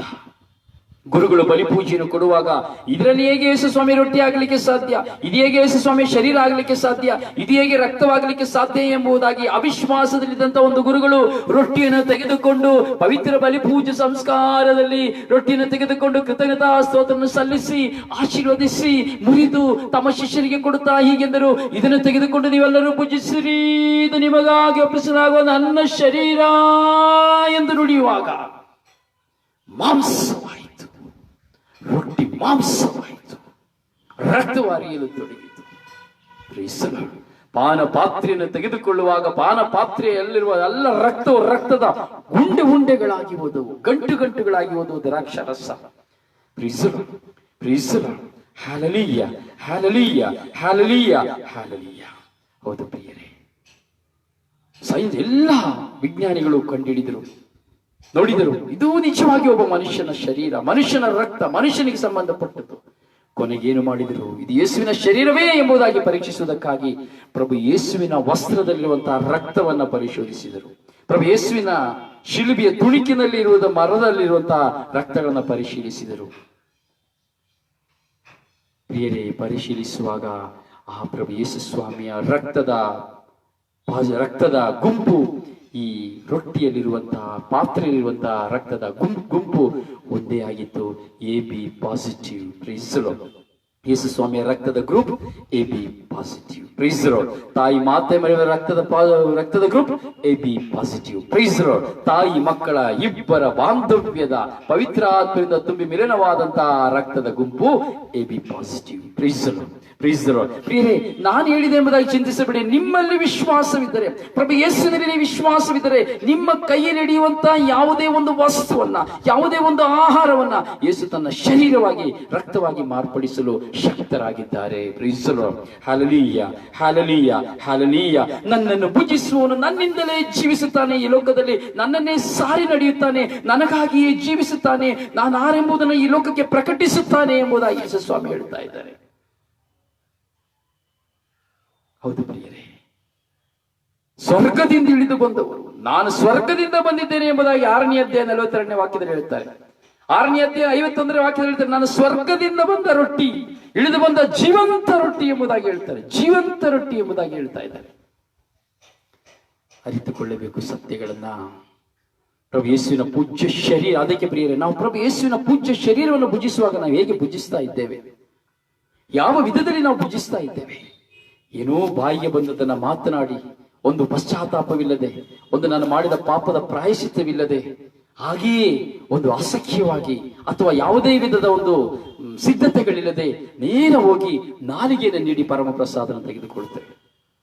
ಪ್ರಿಯರೇ, ನಮ್ಮ ಜೊತೆಯಲ್ಲಿ ಹೋಗುವಾಗ ಒಂದು ನಾಯಿಯನ್ನು ಹಿಡಿದುಕೊಂಡು ಹೋಗ್ತೇವೆ ಅಂತ ತಿಳ್ಕೊಳ್ಳಿ, ಚರ್ಪಣೆ ನಮ್ಮ ಮನೆಯ ನಾಯಿಯನ್ನ, ಅದನ್ನು ಸಹ ತೆಗೆದುಕೊಂಡು ಒಂದು ಪಕ್ಷ ಪರಮಪ್ರಸಾದ ಸಂಸ್ಕಾರಕ್ಕೆ ಹಿಡಿದುಕೊಂಡು ಹೋಗಿದ್ದೆ ಆದರೆ, ನಮ್ಮ ಬಾಯಿನಲ್ಲಿ ಯೇಸುವಿನ ಶರೀರ ಇಟ್ಟುಕೊಡುವುದನ್ನ ನೋಡುವಂತ ನಾಯಿ ತಾನು ಸಹ ನಾಲಿಗೆಯನ್ನು ಚಾಚುತ್ತದೆ, ನನಗೂ ಸಹ ಕೊಡುತ್ತಾರೆ ಎಂಬುದಾಗಿ ಚಾಚುತ್ತದೆ. ಹೌದಲ್ಲ? ಪ್ರೀಸ್ ದಿ ಲಾರ್ಡ್. ಇಂತಹ ಒಂದು ಸ್ವಭಾವದಲ್ಲಿ ನಾವು ಪರಮ ಪ್ರಸಾದನ ಸ್ವೀಕರಿಸ್ತಾ ಇದ್ದೇವೆ. ಒಂದು ಶುದ್ಧತೆ ಇಲ್ಲ, ಒಂದು ಪವಿತ್ರತೆ ಇಲ್ಲ, ಮನಸ್ಸಿನಲ್ಲಿ ಪವಿತ್ರತೆ ಇಲ್ಲ, ಹೃದಯದಲ್ಲಿ ಪವಿತ್ರತೆ ಇಲ್ಲ, ಕಣ್ಣುಗಳಲ್ಲಿ ಪವಿತ್ರತೆ ಇಲ್ಲ, ದೇಹದಲ್ಲಿ ಪವಿತ್ರತೆ ಇಲ್ಲ, ಉಡುವ ವಸ್ತ್ರಗಳಲ್ಲಿ ಪವಿತ್ರತೆ ಇಲ್ಲ. ಪ್ರಭು ಯೇಸುವನ್ನ ಅವಮರ್ಯಾದೆಗೆ ಒಳಪಡಿಸಿ ಪ್ರಭು ಯೇಸುವಿನ ಶರೀರವನ್ನು ಭುಜಿಸಲಿಕ್ಕೆ ನಾವು ಹೋಗ್ತಾ ಇದ್ದೇವೆ. ಎಷ್ಟು ಜನ ಆ ಪರಮ ಪ್ರಸಾದನ ಭುಜಿಸುವುದಕ್ಕೆ ಮುಂಚಿತವಾಗಿ ನಾವು ಸಿದ್ಧತರಾಗ್ತಾ ಇದ್ದೇವೆ. ಪೂಜ್ಯ ಶರೀರ ಮತ್ತು ರಕ್ತವಾಗಿ ನನ್ನಲ್ಲಿ ಆಗಮಿಸುವ ಪ್ರಭು ಯೇಸುವೇ ನಿಮಗೆ ಸ್ತೋತ್ರ. ಪೂಜ್ಯ ಶರೀರ ಮತ್ತು ರಕ್ತವಾಗಿ ಆಗಮಿಸುವ ಪ್ರಭು ಯೇಸುವೇ ನಿಮಗೆ ವಂದನೆ. ಪೂಜ್ಯ ಶರೀರ ಮತ್ತು ರಕ್ತವಾಗಿ ಆಗಮಿಸುತ್ತಿರುವ ಪ್ರಭು ಯೇಸುವೇ ನಿಮ್ಮನ್ನು ಸ್ವಾಗತಿಸುತ್ತೇನೆ. ಯೇಸುವೇ, ನನ್ನಲ್ಲಿ ನೀವು ಬನ್ನಿರಿ. ಯೇಸುವೇ, ನನ್ನನ್ನು ಬಲಪಡಿಸಿರಿ. ಯೇಸುವೇ, ನನ್ನನ್ನು ಶಕ್ತಿಪಡಿಸಿರಿ. ಯೇಸುವೇ, ನನ್ನಲ್ಲಿ ಬಂದು ತುಂಬಿಕೊಳ್ಳಿರಿ. ಯೇಸುವೇ, ನನ್ನನ್ನು ಮುನ್ನಡೆಸಿರಿ. ಯೇಸುವೇ, ನನ್ನ ಜೀವವಾಗಿ ಬನ್ನಿರಿ. ಯೇಸುವೇ, ನೀವು ನನ್ನ ಶಕ್ತಿಯಾಗಿ ಬನ್ನಿರಿ. ಯೇಸುವೇ, ನನ್ನ ನೀವು ಪಾಲಕರಾಗಿ ಬನ್ನಿರಿ. ಯೇಸುವೇ, ನೀವು ಪೋಷಕರಾಗಿ ಬಂದಿರಿ. ಯೇಸುವೇ, ನನ್ನಲ್ಲಿ ಬಂದಿರಿ. ಪೂಜ್ಯ ಶರೀರ ಮತ್ತು ರಕ್ತವಾಗಿ ನನ್ನಲ್ಲಿ ಆಗಮಿಸುವ ನನ್ನ ಪ್ರಭು ಯೇಸುವೇ, ನಿಮ್ಮ ಚಿತ್ತವನ್ನು ನೆರವೇರಿಸಲು ದಾಸನಾದ ನನ್ನನ್ನು ಬಲಪಡಿಸಿರಿ. ನಿಮ್ಮ ಚಿತ್ತವನ್ನು ನೆರವೇರಿಸಲು ದಾಸಿಯಾದ ನನ್ನನ್ನು ಬಲಪಡಿಸಿರಿ. ಯೇಸುವೇ, ನನ್ನಲ್ಲಿ ಬನ್ನಿರಿ. ಯೇಸುವೇ, ನನ್ನಲ್ಲಿ ಬಂದಿರಿ ಎಂಬುದಾಗಿ ಎಷ್ಟು ಜನ ವಿಶ್ವಾಸದಲ್ಲಿ ನಾವು ಪ್ರಭು ಯೇಸುವಿನ ಪೂಜ್ಯ ಶರೀರವನ್ನು ಭುಜಿಸಲು ಸಿದ್ಧತೆಯೊಂದಿಗೆ, ದಾಹದೊಂದಿಗೆ ನಾವು ಸಿದ್ಧರಾಗ್ತಾ ಇದ್ದೇವೆ. ಎಷ್ಟು ಜನ ಪ್ರೀಸ್ ದಿ ಲಾರ್ಡ್ ಅಗೌರವವನ್ನು ಸೂಚಿಸ್ತೇವೆ. ಒಂದು, ಪಾಪದ ದೆಸೆಯ ಅಗೌರವ. ಎರಡನೇದು, ಪರಿಶುದ್ಧತೆ ಇಲ್ಲದಂತಹ ಅಗೌರವ. ಮೂರನೇದು, ನಾನು ಧರಿಸಿ ಬರುವಂತಹ ವಸ್ತ್ರಾಲಂಕಾರದ ಅಗೌರವ. ನಾಲ್ಕನೇದು, ನಾನು ಹಾಕಿ ಬರುವಂತಹ ಕಾಸ್ಮೆಟಿಕ್ ನ ಅಗೌರವ. ಐದನೇದು, ನನ್ನಲ್ಲಿ ಒಂದು ಯೋಗ್ಯತೆ ಇಲ್ಲದೆ ಪ್ರಭು ಯೇಸುವನ್ನು ಭುಜಿಸಲು ಹೋಗುವಂತಹ ಅಗೌರವ. Praise the Lord, praise the Lord, praise the Lord. ಪ್ರಿಯ ಸಹೋದರನೇ, ಸಹೋದರಿಯೇ, ಪ್ರಭು ಯೇಸುವಿನ ಪೂಜ್ಯ ಶರೀರವನ್ನು ಭುಜಿಸುವಾಗ ನಾವು ಗೌರವದೊಂದಿಗೆ ಹೋಗಬೇಕು. ಪ್ರಭು ಯೇಸುವೇ ನಮ್ಮ ಹೃದಯಕ್ಕೆ ಆಗಮಿಸುವಂತವರು.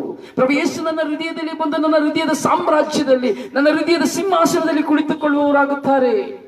ನನ್ನನ್ನ ಅವರು, ನಾನು ಅವರಾಗಿ ಮಾರ್ಪಾಡಾಗುತ್ತೇನೆ, ನೀನು ಅವರಾಗಿ ಮಾರ್ಪಾಡಾಗುತ್ತೀಯಾ, ನೀನು ಯೇಸುವಾಗಿ ಮಾರ್ಪಾಡಾಗುತ್ತೀಯಾ. ನಮ್ಮಲ್ಲಿರುವಂತಹ ಎಲ್ಲ ವಿಧವಾದಂತಹ ಬಲಹೀನತೆಗಳನ್ನ, ನೋವುಗಳನ್ನ, ಗಾಯಗಳನ್ನ, ಎಲ್ಲ ವಿಧವಾದಂತಹ ಅವಸ್ಥೆಗಳನ್ನ ಪ್ರಭು ಯೇಸುವಿಗೆ ಸಮರ್ಪಿಸಿ ಪ್ರಭು ಯೇಸುವನ್ನು ನಮ್ಮವರಾಗಿ ಮಾಡಿಕೊಳ್ಳುವಾಗ, ಪ್ರಭು ಯೇಸುವನ್ನು ಭುಜಿಸಿ ನಮ್ಮ ಸ್ವಂತವಾಗಿ ವಾಗಿಸಿಕೊಳ್ಳುವಾಗ, ಪ್ರಿಯರೇ, ನಮ್ಮಲ್ಲಿರುವಂತಹ ಹೋರಾಟಗಳು, ಕಟ್ಟುಗಳು, ಬಂಧನಗಳು, ಸೈತಾನನ ಕುಟಿಲ ತಂತ್ರಗಳು, ಮಾಟಗಳು, ಮಂತ್ರಗಳು, ಯಾವುದೇ ವಿಧವಾದಂತಹ ಹೀನಮಾನವಾದ ಸ್ಥಿತಿಗೆ ಸಂಬಂಧವಾದವುಗಳು ಎಲ್ಲವೂ ಪ್ರಭು ಯೇಸುವಿನ ನಾಮದಿಂದ ದೂರ ಮಾಡಲ್ಪಡುತ್ತದೆ.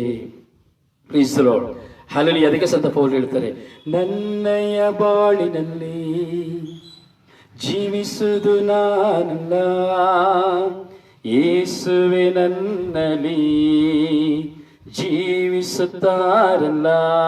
ಯೇಸು ಸ್ವಾಮಿಯನ್ನು ಭುಜಿಸದೆಯೇ ಹೇಳಿದಂತಹ ಸಂತ ಪೌಲರು, ಪ್ರಭು ಯೇಸುವನ್ನ ಭುಜಿಸದೆಯೇ ಈ ನುಡಿಯನ್ನ ಹಿಡಿದಿದ್ರೆ ಒಂದು ಪಕ್ಷ, ಅವತ್ತು ಯೇಸು ಸ್ವಾಮಿಯ ಶರೀರವನ್ನ ಸಂತ ಪೌಲರು ಭುಜಿಸಿದ್ರೆ ಇನ್ನೇನ್ ಮಾಡ್ತಾ ಇದ್ದಿರ್ಬೋದು, ಇನ್ನು ಹೇಗಿದ್ದಿರ್ಬೋದು ಅವರು, ಇನ್ನು ಹೇಗೆ ಬೆಂಕಿ ಚೆಂಡಾಗಿರ್ತಾ ಇದ್ರು ಅಂತ ಕಾಣುತ್ತೆ, ಎಲಿಯನಾಗೆ ಆಕಾಶದಿಂದ ಅಗ್ನಿಯನ್ನು ಇಳಿಸ್ತಾ ಇದ್ರು ಅಂತ ಕಾಣ್ತದೆ. ಪ್ರೀಸಲು ಹಲ್ಲೆಲೂಯಾ. ಪ್ರಿಯರೇ, ಹೀಗೆ ಪ್ರಭು ಯೇಸುವಿನ ಪೂಜ್ಯ ಶರೀರವನ್ನು ಭುಜಿಸಲು ಯೋಗ್ಯರಾಗುವಂತೆ ಮಾಡಿದ ಕಥೋಲಿಕ ಧರ್ಮಸಭೆ, ಶ್ರೇಷ್ಠವಾದ ಧರ್ಮಸಭೆ, ತಾಯಿ ಧರ್ಮಸಭೆ, ಪೇತ್ರನ ಮೇಲೆ ಕಟ್ಟಿದಂತಹ ಧರ್ಮಸಭೆ, ಇದೇ ನಿಜವಾದ ಧರ್ಮಸಭೆ. ಈ ಧರ್ಮಸಭೆಯಲ್ಲಿದೆ ಸಂಸ್ಕಾರಗಳು, ಪರಿಶುದ್ಧವಾದಂತಹ ಸಂಸ್ಕಾರಗಳು, ಯಾರಿಂದಲೂ ಅಳಿಸಲಾಗದಂತಹ ಸಂಸ್ಕಾರಗಳು, ಸಾಂಕೇತಿಕವಾದ ಸಂಸ್ಕಾರಗಳು, ಶಕ್ತಿಯುಳ್ಳ ಸಂಸ್ಕಾರಗಳು, ಸೂಚಕ ಕಾರ್ಯಗಳನ್ನು, ಅದ್ಭುತ ಕಾರ್ಯಗಳನ್ನು ಮಾಡುವಂತಹ ಸಂಸ್ಕಾರಗಳು, ಯೇಸು ಯಾರು ಎಂದು ತೋರಿಸುವಂತಹ ಸಂಸ್ಕಾರ, ಪವಿತ್ರಾತ್ಮರು ಯಾರು ಎಂದು ತೋರಿಸುವ ಸಂಸ್ಕಾರ, ದೇವರು ಯಾರು ಎಂಬುದಾಗಿ ತೋರಿಸುವಂತಹ ಸಂಸ್ಕಾರ, ಈ ಪರಮ ಪ್ರಸಾದ ಸಂಸ್ಕಾರ. Hallelujah, hallelujah. ಪ್ರಿಯರೇ, ಭುಜಿಸಲು ಯೋಗ್ಯರಾಗಬೇಕು ನಾವು ಪ್ರಭು ಯೇಸುವಿನ ಶರೀರವನ್ನ. ಪಾಪ ವಿಜ್ಞಾಪನೆಯ ಮೂಲಕವಾಗಿ, ನಮ್ಮನ್ನ ಪಶ್ಚಾತ್ತಾಪದ ಮೂಲಕವಾಗಿ ದೇವರಿಗೆ ನಾವು ಸೈತಾನನಿಂದ ವಿಮುಖನಾಗಿ ದೇವರಿಗೆ ಅಭಿಮುಖನಾಗುತ್ತಾ ಪರಮ ಪ್ರಸಾದವನ್ನು ನಾವು ಸ್ವೀಕರಿಸಬೇಕು. ಕಾಲು ಭಾಗ ಪೂಜೆಗೆ ಹೋಗಿ, ಅರ್ಧ ಭಾಗ ಕಾಣಿಕೆಗೆ ಹೋಗಿ, ಇಲ್ಲ ಮುಕ್ಕಾಲು ಭಾಗ ಪೂಜೆಗೆ ಹೋಗಿ, ಇಲ್ಲ ಅಂದ್ರೆ ಪರಮ ಪ್ರಸಾದ ಕೊಡುವಾಗ ಲೈನಲ್ಲಿ ಹೋಗಿ ಅಂದ್ರೆ ನಾಲ್ಗೆ ನಡೆದ್ರೆ ನಾಯಿಗೂ ನನಗೂ ಸಂಬಂಧನೇ ಇಲ್ಲ, ವ್ಯತ್ಯಾಸನೇ ಇಲ್ಲ. ಯಾಕೆ ನಾಯಿ ಅಂತ ಹೇಳ್ತಾ ಇದ್ದೀನಿ? ಅದಕ್ಕೆ ವಿವೇಕವಿಲ್ಲದೆ ಅದು ಭುಜಿಸುತ್ತದೆ. ಹಾಗೆ ನಾನು ವಿವೇಕವಿಲ್ಲದವನಾಗಿ ನಾನು ಹೋಗಿ ಪರಮ ಪ್ರಸಾದನ ಸ್ವೀಕರಿಸಿದರೆ ಅದು ಅಗೌರವ. ನಾವು ಯೋಗ್ಯರಾಗಿ ನಾವು ಪರಮಪ್ರಸಾದ ಸ್ವೀಕರಿಸಬೇಕು, ಹೌದು ನೋಡಿ, 12 ಜನ ಶಿಷ್ಯರೊಂದಿಗೆ ಯೇಸು ಸ್ವಾಮಿ ತನ್ನ ಕೊನೆಯ ರಾತ್ರಿ ಭೋಜನವನ್ನ ಏರ್ಪಡಿಸಿ ಏನು ಮಾಡಿದರು? 12 ಜನ ಶಿಷ್ಯರಿಗೂ ರೊಟ್ಟಿಯನ್ನು ಮುರಿದು ಕೊಟ್ಟಿರು ದ್ರಾಕ್ಷಾರಸದಲ್ಲಿ ಅದ್ದಿ. ಯೋಗ್ಯರಾಗಿದ್ದವರು 11 ಜನ, ಆದರೆ 12ನೇಯವನಾದಂತಹ ಯೂದಾಸನು ಅಯೋಗ್ಯವುಳ್ಳವನಾದ ಕಾರಣ ಅವನಿಗೆ ರೊಟ್ಟಿಯನ್ನ ದ್ರಾಕ್ಷಾರಸದಲ್ಲಿ ಅಜ್ಜಿ ಕೊಟ್ಟ ತಕ್ಷಣ ಅವನಲ್ಲಿ ಸೈತಾನನು ಒಕ್ಕಿದನು. ದೇವರ ಆತ್ಮ ಒಕ್ಕಲಿಲ್ಲ. ಅದರಿಂದ ಯೇಸು ಸ್ವಾಮಿನ ಹಿಡಿದುಕೊಡಲು ಯೇಸು ಸ್ವಾಮಿ ಅದಕ್ಕೆ ಹೇಳಿದ್ರು, ಹೋಗು, ನೀನು ಮಾಡಬೇಕಾದಂತ ಕೆಲಸವನ್ನು ನೀನು ಮಾಡು. ಅಯೋಗ್ಯನಾಗಿ ಭುಜಿಸುವಾಗ ನಾನು ಯೂದಾಸನಂತೆ ಮಾಡಬಾರದ ಅಕ್ರಮ ಕೆಲಸಗಳನ್ನ ಮಾಡುತ್ತೇನೆ. ಟೀಕೆಗಳನ್ನಾಗಲಿ, ದೂಷಣೆಗಳನ್ನಾಗಲಿ, ನಿಂದನೆಗಳನ್ನಾಗಲಿ, ಅವಹೇಳನಗಳನ್ನಾಗಲಿ, ಮತ್ತೊಬ್ಬರ ಜೀವನವನ್ನು ನಾಶ ಮಾಡುವಂತಾಗಲಿ, ಅಥವಾ ಮತ್ತೊಬ್ಬರನ್ನ ಕಡೆಗಣಿಸುವಂತದ್ದಾಗಲಿ, ಮತ್ತೊಬ್ಬರನ್ನ ಕೊಲೆಗೈಯುವಂತದ್ದಾಗಲಿ, ಹೀಗೆ ಹಲವು ವಿಧದಲ್ಲಿ ನಾನು ಕ್ರಿಯೆಗಳನ್ನು ಮಾಡುತ್ತೇನೆ. ಅಯೋಗ್ಯನಾಗಿ ಪರಮಪ್ರಸಾದವನ್ನು ಸ್ವೀಕರಿಸುವಾಗ, ಸೈತಾನನು ಒಳನುಸುಳುತ್ತಾನೆ. ಯೋಗ್ಯನಾಗಿ ಪರಮಪ್ರಸಾದವನ್ನು ಸ್ವೀಕರಿಸುವಾಗ ಹೇಗೆ ಪ್ರಭು ಯೇಸುವಿನೊಂದಿಗೆ 11 ಜನ ಶಿಷ್ಯರು ಪ್ರಭು ಯೇಸುವಿಗಾಗಿಯೇ, ಪ್ರಭು ಯೇಸುವಿನ ಮಹತ್ವಕ್ಕಾಗಿಯೇ, ಪ್ರಭು ಯೇಸುವಿನ ವಾಕ್ಯವನ್ನು ಸಾರುವುದಕ್ಕಾಗಿಯೇ, ಲೋಕದ ಕಟ್ಟಕಡೆಯವರಿಗೆ ಶುಭ ಸಂದೇಶವನ್ನು ಸಾರುವುದಕ್ಕಾಗಿಯೇ ರಕ್ತ ಸಾಕ್ಷಿಗಳಾಗಿ ಈ ಲೋಕದಲ್ಲಿ ಬೆಳಕಾಗುವಂತೆ ಮಾಡಿದರೋ ಅವರು ದೇವರ ಆತ್ಮದಿಂದ ತುಂಬಿದವರಾದರು. ದೇವರ ಆತ್ಮ ಅವರಿಂದ ತುಂಬಿದ ಕಾರಣ, ಪ್ರಭು ಯೇಸುವಿನ ಪೂಜ್ಯ ಶರೀರವನ್ನ ವಿಶ್ವಾಸದಲ್ಲಿ ಭುಜಿಸಿದ ಕಾರಣ ಅವರು ಲೋಕಕ್ಕೆ ಬೆಳಕಾದರು, ಉಪ್ಪಾದರು. ಇಂದು ಅವರ ಮೂಲಕವೇ ಇಡೀ ಕಥೋಲಿಕ ಧರ್ಮಸಭೆ ಇಡೀ ವಿಶ್ವದಲ್ಲಿ ಪ್ರಭು ಯೇಸುವನ್ನ ಕಂಡುಕೊಳ್ಳಲು ಸಾಧ್ಯವಾಯಿತು. ಆದರೆ ಯೂದಾಸನು ಸಹ ಭುಜಿಸಿದ, ಆದರೆ ಅಯೋಗ್ಯನಾಗಿ ಭುಜಿಸಿದ ಕಾರಣ ಅಯೋಗ್ಯನಾದ ಸೈತಾನನ ಸ್ವಭಾವಗಳಲ್ಲಿ ಅವನು ಪಾಲ್ಗೊಂಡ. ಕೆಲವು ಸಹೋದರನ ಹೇಳಿದುಂಟು, ಪರಮಪ್ರಸಾದ ಯಾಕೆ ಸ್ವೀಕರಿಸಬೇಕು? ಅವತ್ತು ಯೂದಾಸ ಸ್ವೀಕರಿಸಬೇಕಾದ್ರೆ ಸೈತಾನ ನೋಡಿಗೆ ಹೋಗ್ಲಿಲ್ವಾ? ಹಾಗೆ ಪರಮಪ್ರಸಾದ ಸ್ವೀಕರಿಸಿದ್ರೆ ಈ ಸೈತಾನ ಬರ್ತಾನೆ. ನೀನು ಯೋಗ್ಯತೆ ಇಲ್ಲದವನಾಗಿರುವಾಗ ನಿನ್ನಲ್ಲಿ ಸೈತಾನನೇ ನುಸುಳುವುದು, ನನ್ನಲ್ಲಿ ಸೈತಾನನೇ ನುಸುಳುವುದು. ಅಯೋಗ್ಯನಾಗಿ ನಾನು ಪರಮಪ್ರಸಾದ ಸ್ವೀಕರಿಸುವಾಗ, ಯಾಕೆ ಅಯೋಗ್ಯನಾಗಿ ನಾನು ಪ್ರಾರ್ಥಿಸುವಾಗ, ಅಯೋಗ್ಯನಾಗಿ ನಾನು ದೇವರ ವಾಕ್ಯವನ್ನು ಆಲಿಸುವಾಗ, ಅಯೋಗ್ಯನಾಗಿ ನಾನು ದೇವರ ಮುಂದೆ ಕುಳಿತುಕೊಳ್ಳುವಾಗ ನನ್ನ ಪ್ರಾರ್ಥನೆಗಳು ಯಾವುದು ದೇವರಿಗೆ ಕೇಳೋದಿಲ್ಲ. ಅನ್ಯಾಯ, ಅಕ್ರಮ, ಅನಾಚಾರ ಅಥವಾ ದುಂದೌತಣ, ವ್ಯಭಿಚಾರ, ಕೆಟ್ಟದ ಜೀವನ, ಕೆಟ್ಟ ಮೋಸಕರ ಜೀವನ, ಅಸೂಯೆ, ದ್ವೇಷ, ಮತ್ಸರ ಇವುಗಳಿಂದ ತುಂಬಿ ನಾನು ಎಷ್ಟು ಕುಳಿತು ಪ್ರಾರ್ಥಿಸಿದ್ರು ಸಹ ಆ ಪ್ರಾರ್ಥನೆಗಳು ದೇವರ ಸನ್ನಿಧಿಗೆ ಕೇಳುವುದಿಲ್ಲ. ಯಾಕಂದ್ರೆ ಅಯೋಗ್ಯನಾಗಿ ಕುಳಿತು ನಾನು ಪ್ರಾರ್ಥಿಸುವ ಕಾರಣ ದೇವರಿಗೆ ನನ್ನ ಪ್ರಾರ್ಥನೆ ಕೇಳುವುದಿಲ್ಲ. ದೇವರಿಗೆ ನಿನ್ನ ಪ್ರಾರ್ಥನೆ ಕೇಳುವುದಿಲ್ಲ.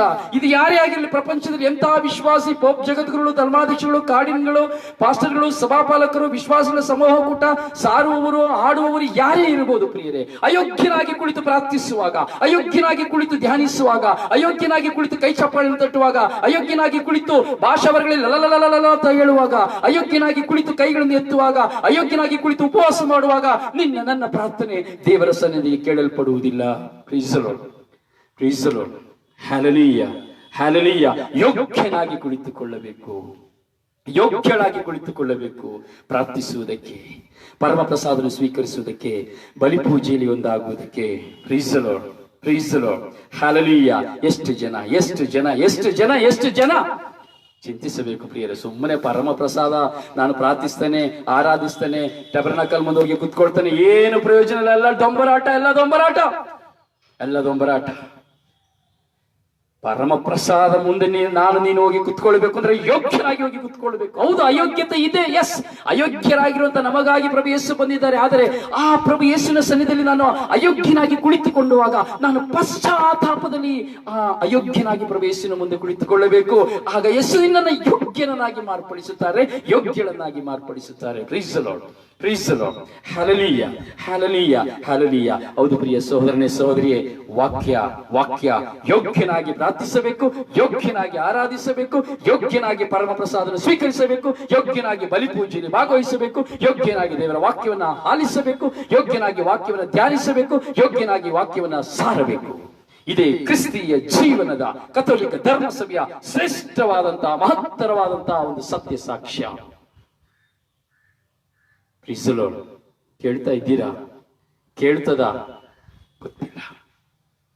ಕೇಳ್ತಾ ಇದ್ದೀರಿ, ಕೇಳ್ತೀರಿ, ಖಂಡಿತವಾಗಿ ದೇವರು ನಿಮ್ಮನ್ನು ಮುಟ್ತಾರೆ. Yes, your Lord Jesus Christ touch and heal you now. Your Lord Jesus Christ is touch and heal you. ಯೋಗ್ಯನಾಗಿರಲು ಪ್ರಾರ್ಥಿಸಿ ಪ್ರಿಯರೇ, ಅಯೋಗ್ಯರಾಗಿ ಕುಳಿತು ಪ್ರಾರ್ಥಿಸಬೇಡಿ. ನನಗೆ ಗೊತ್ತು ಪ್ರಾರ್ಥನೆ ಮಾಡ್ಲಿಕ್ಕೆ, ನಾನು ಅಂತವಳು, ನನ್ನ ಪ್ರಾರ್ಥನೆ ದೇವರಿಗೆ ಕೇಳ್ತಾರೆ. ನಾನು 1000 ಹೇಳ್ತೇನೆ ಜಪರಸ, ನಾನು 1000 ಮಣಿ ಸ್ತುತಿ ಹೇಳ್ತೇನೆ, ನಾನು ಎಲ್ಲೇ ಕೂತ್ಕೊಂಡು ದೇವರು ಬರ್ತಾರೆ. ಅಯೋಗ್ಯನಾಗಿ ನೀನು ಕುಳಿತುಕೊಳ್ಳುವಾಗ, ವಿಶ್ವಾಸವಿಲ್ಲದೆ ನಾನು ಕುಳಿತುಕೊಳ್ಳುವಾಗ, ದೇವರನ್ನ ಕಂಡಿದ್ದರೂ ಸಹ ಕಂಡವನಂತೆ ಮತ್ತೊಬ್ಬರನ್ನು ಪ್ರೀತಿಸದೆ ವೈರಾಗ್ಯವಾಗಿ ನಾನು ನಾಶಕರವಾದಂತ ಅಯೋಗ್ಯನಾಗಿ ನಾನು ಕುಳಿತುಕೊಳ್ಳುವಾಗ ನನ್ನ ಪ್ರಾರ್ಥನೆ ಕೇಳುವುದಿಲ್ಲ.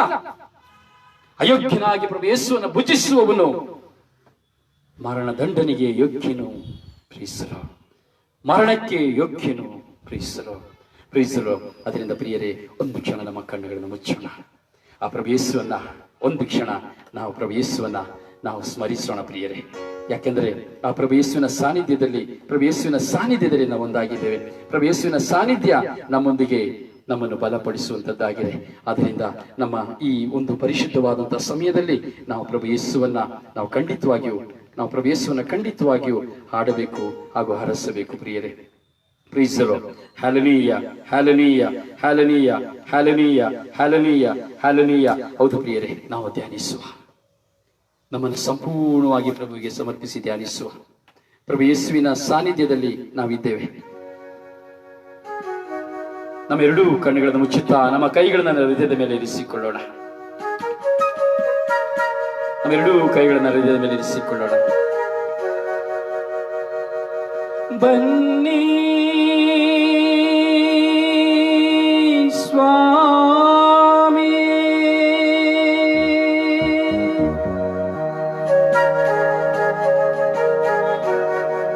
ನನ್ನಲ್ಲಿ ಬನ್ನಿರಿ ಸ್ವಾಮಿ ಸುವೆ,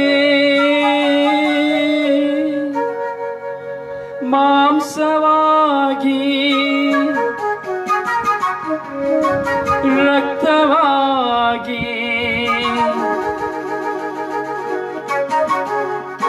ಬನ್ನಿ ನನ್ನ ಯೇಸುವೆ, ಬನ್ನಿ ನನ್ನ ಯೇಸುವೆ,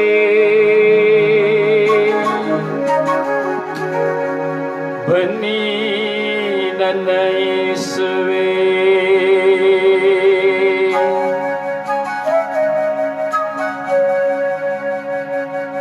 ಹೃದಯವನ್ನು ತೆರೆದಿರುವೆ, ಹೃದಯವನ್ನು ತೆರೆದಿರುವೆ ಓ ಗುರುವೇ ಯೇಸುವೇ, ಜೀವದಾಯಕನು ನೀವೇ,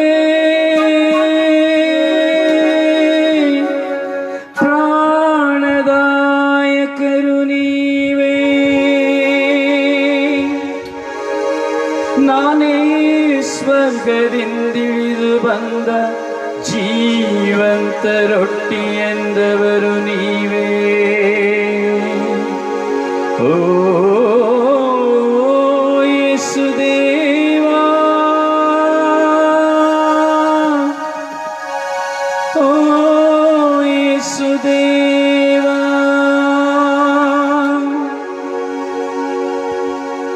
ನನ್ನ ಬಾಳಿಗೆ ಬನ್ನಿರಿ, ನನ್ನ ಜೀವಕ್ಕೆ ಬನ್ನಿರಿ, ಬೆಳಕಾಗಿ ಬನ್ನಿರಿ, ಕೃಪೆಯಾಗಿ ಬನ್ನಿರಿ. ಓ ಯೇಸುವೇ, ಓ ಯೇಸುವೇ, ಯೇಸುವೇ, ಯೇಸುವೇ, ಯೇಸುವೇ.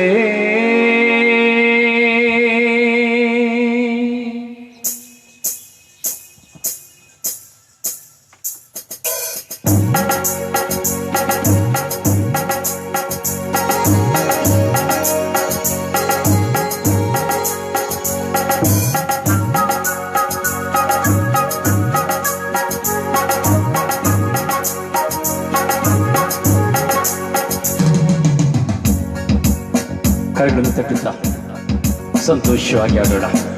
ಪ್ರಭು ಯೇಸುವಿನ ಪೂಜ್ಯ ಶರೀರ ಮತ್ತು ರಕ್ತದ ಈ ಮಹೋತ್ಸವ ನನ್ನ ಜೀವನದಲ್ಲಿ ಪ್ರತಿ ದಿನವೂ ಪ್ರತಿ ಕ್ಷಣವೂ ನನ್ನನ್ನು ಆನಂದದಲ್ಲಿ ಕೊಂಡೋಗುವಂತೆ, ನಾನು ನನ್ನ ಕುಟುಂಬವು ಪ್ರಭು ಯೇಸುವನ್ನು ಸೇವಿಸುವಂತೆ, ನಾನು ನನ್ನ ಕುಟುಂಬವು ಇಗೋ ಪ್ರಭು ಯೇಸುವನ್ನು ಆರಾಧಿಸಿ ಮಹಿಮೆ ಪಡಿಸುವಂತೆ, ಹಗಲು ರಾತ್ರಿ ಇಗೋ ಆ ಪ್ರಭು ಯೇಸುವಿನೊಂದಿಗೆ ಜೀವಿಸುವಂತೆ, ಪ್ರತಿ ಪವಿತ್ರ ಬಲಿಪೂಜನೆ ಪ್ರಭು ಯೇಸುವಿನ ಪೂಜ್ಯ ಶರೀರವನ್ನು ಪೂಜಿಸುತ್ತಾ ಹರ್ಷೋದ್ಗಾರವುಳ್ಳವನಾಗಿ, ಯೋಗ್ಯತೆಯುಳ್ಳವನಾಗಿ ಪ್ರಭು ಯೇಸುವಿಗೆ ಸಾಕ್ಷಿಯಾಗಿ ಲೋಕದ ಕಟ್ಟ ಕಡೆಯವರೆಗೂ ಪ್ರಕಾಶಿಸುವ ಸೂರ್ಯನಂತಾಗಲು ಇಗೋ ನಾವು ನಮ್ಮನ್ನು ಸಮರ್ಪಿಸಿ ಪ್ರಾರ್ಥಿಸೋಣವೇ, ನಾವು ಹಾಡೋಣವೇ.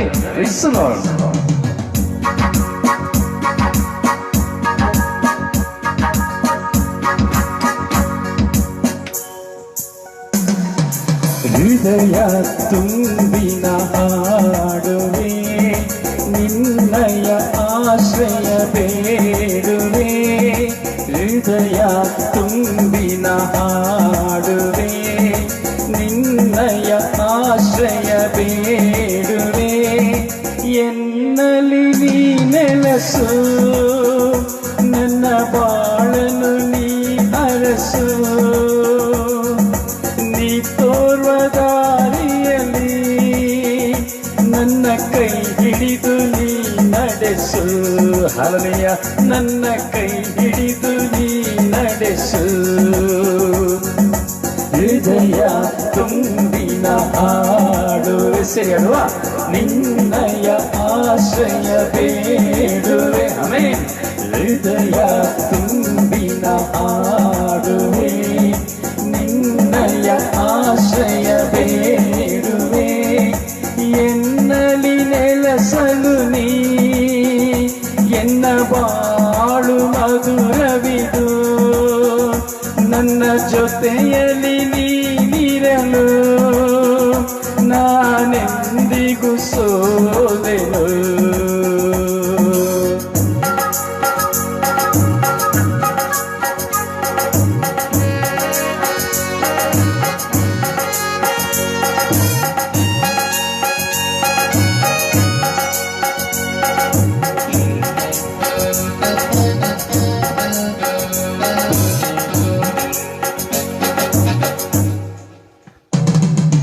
ಪಾವನ ರೊಟ್ಟಿಯಲ್ಲಿ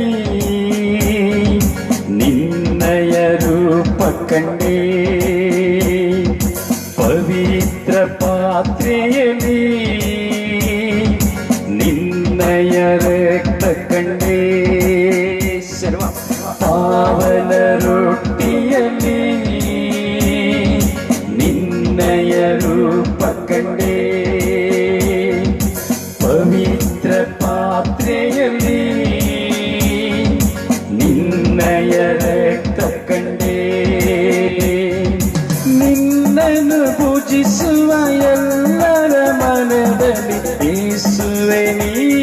ನೆಲಸು, ನನ್ನ ಯೇಸುವೆ ನೀ ನೆಲಸು. ಹಾಡುವಾಮೆ, ನನ್ನ ಯೇಸುವೆ ನೀ ನೆಲಸು. ಎಲ್ಲರೂ ನನ್ನ ಯೇಸುವೆ ನೀ ನೆಲಸು. ಹವೇ ನನ್ನ ಯೇಸುವೆ ನೀ ನೆಲಸು. ಹೃದಯ ತುಂಬಿನ ಹಾಡುವೆ, ನಿನ್ನಯ ಆಶ್ರಯ ಬೇಡುವೆ. ಹಲ್ಲೆಲೂಯಾ.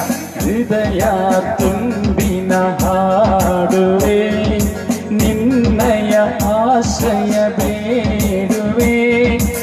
ಎನ್ನಲಿ ನೀ ನೆಲಸು, ನನ್ನ ಬಾಳನು ನೀ ಹರಸು. ನೀ ತೋರುವ ದಾರಿಯಲ್ಲಿ ನನ್ನ ಕೈ ಹಿಡಿದು ನೀ ನಡೆಸು, ನನ್ನ ಕೈ ಹಿಡಿದು ನೀ ನಡೆಸು.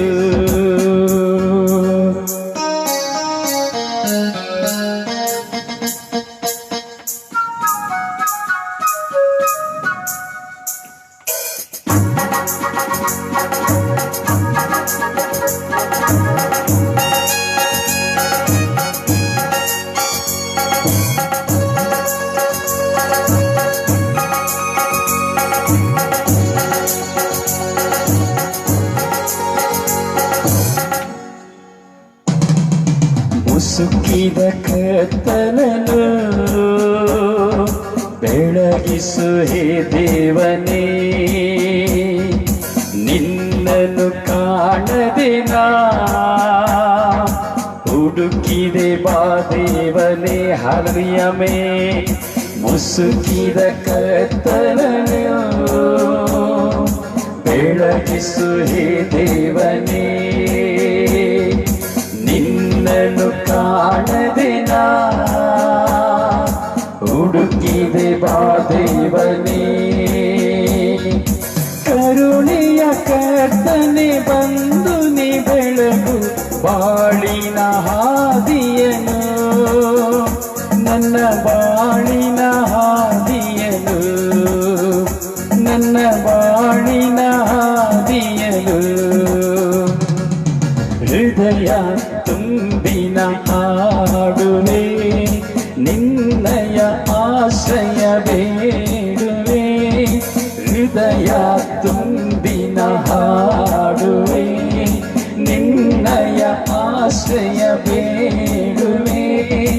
ಎನ್ನಲಿ ನೀ ನೆಲಸು, ನನ್ನ ಬಾಳನು ನೀ ಹರಸು. ನೀ ತೋರುವ ದಾರಿಯಲ್ಲಿ ನನ್ನ ಕೈ ಹಿಡಿದು ನೀ ನಡೆಸು, ನನ್ನ ಕೈ ಹಿಡಿದು ನೀ ನಡೆಸು.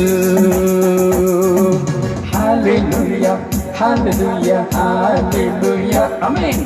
Hallelujah, hallelujah, hallelujah. Hallelujah, hallelujah, hallelujah. Hallelujah, hallelujah, hallelujah.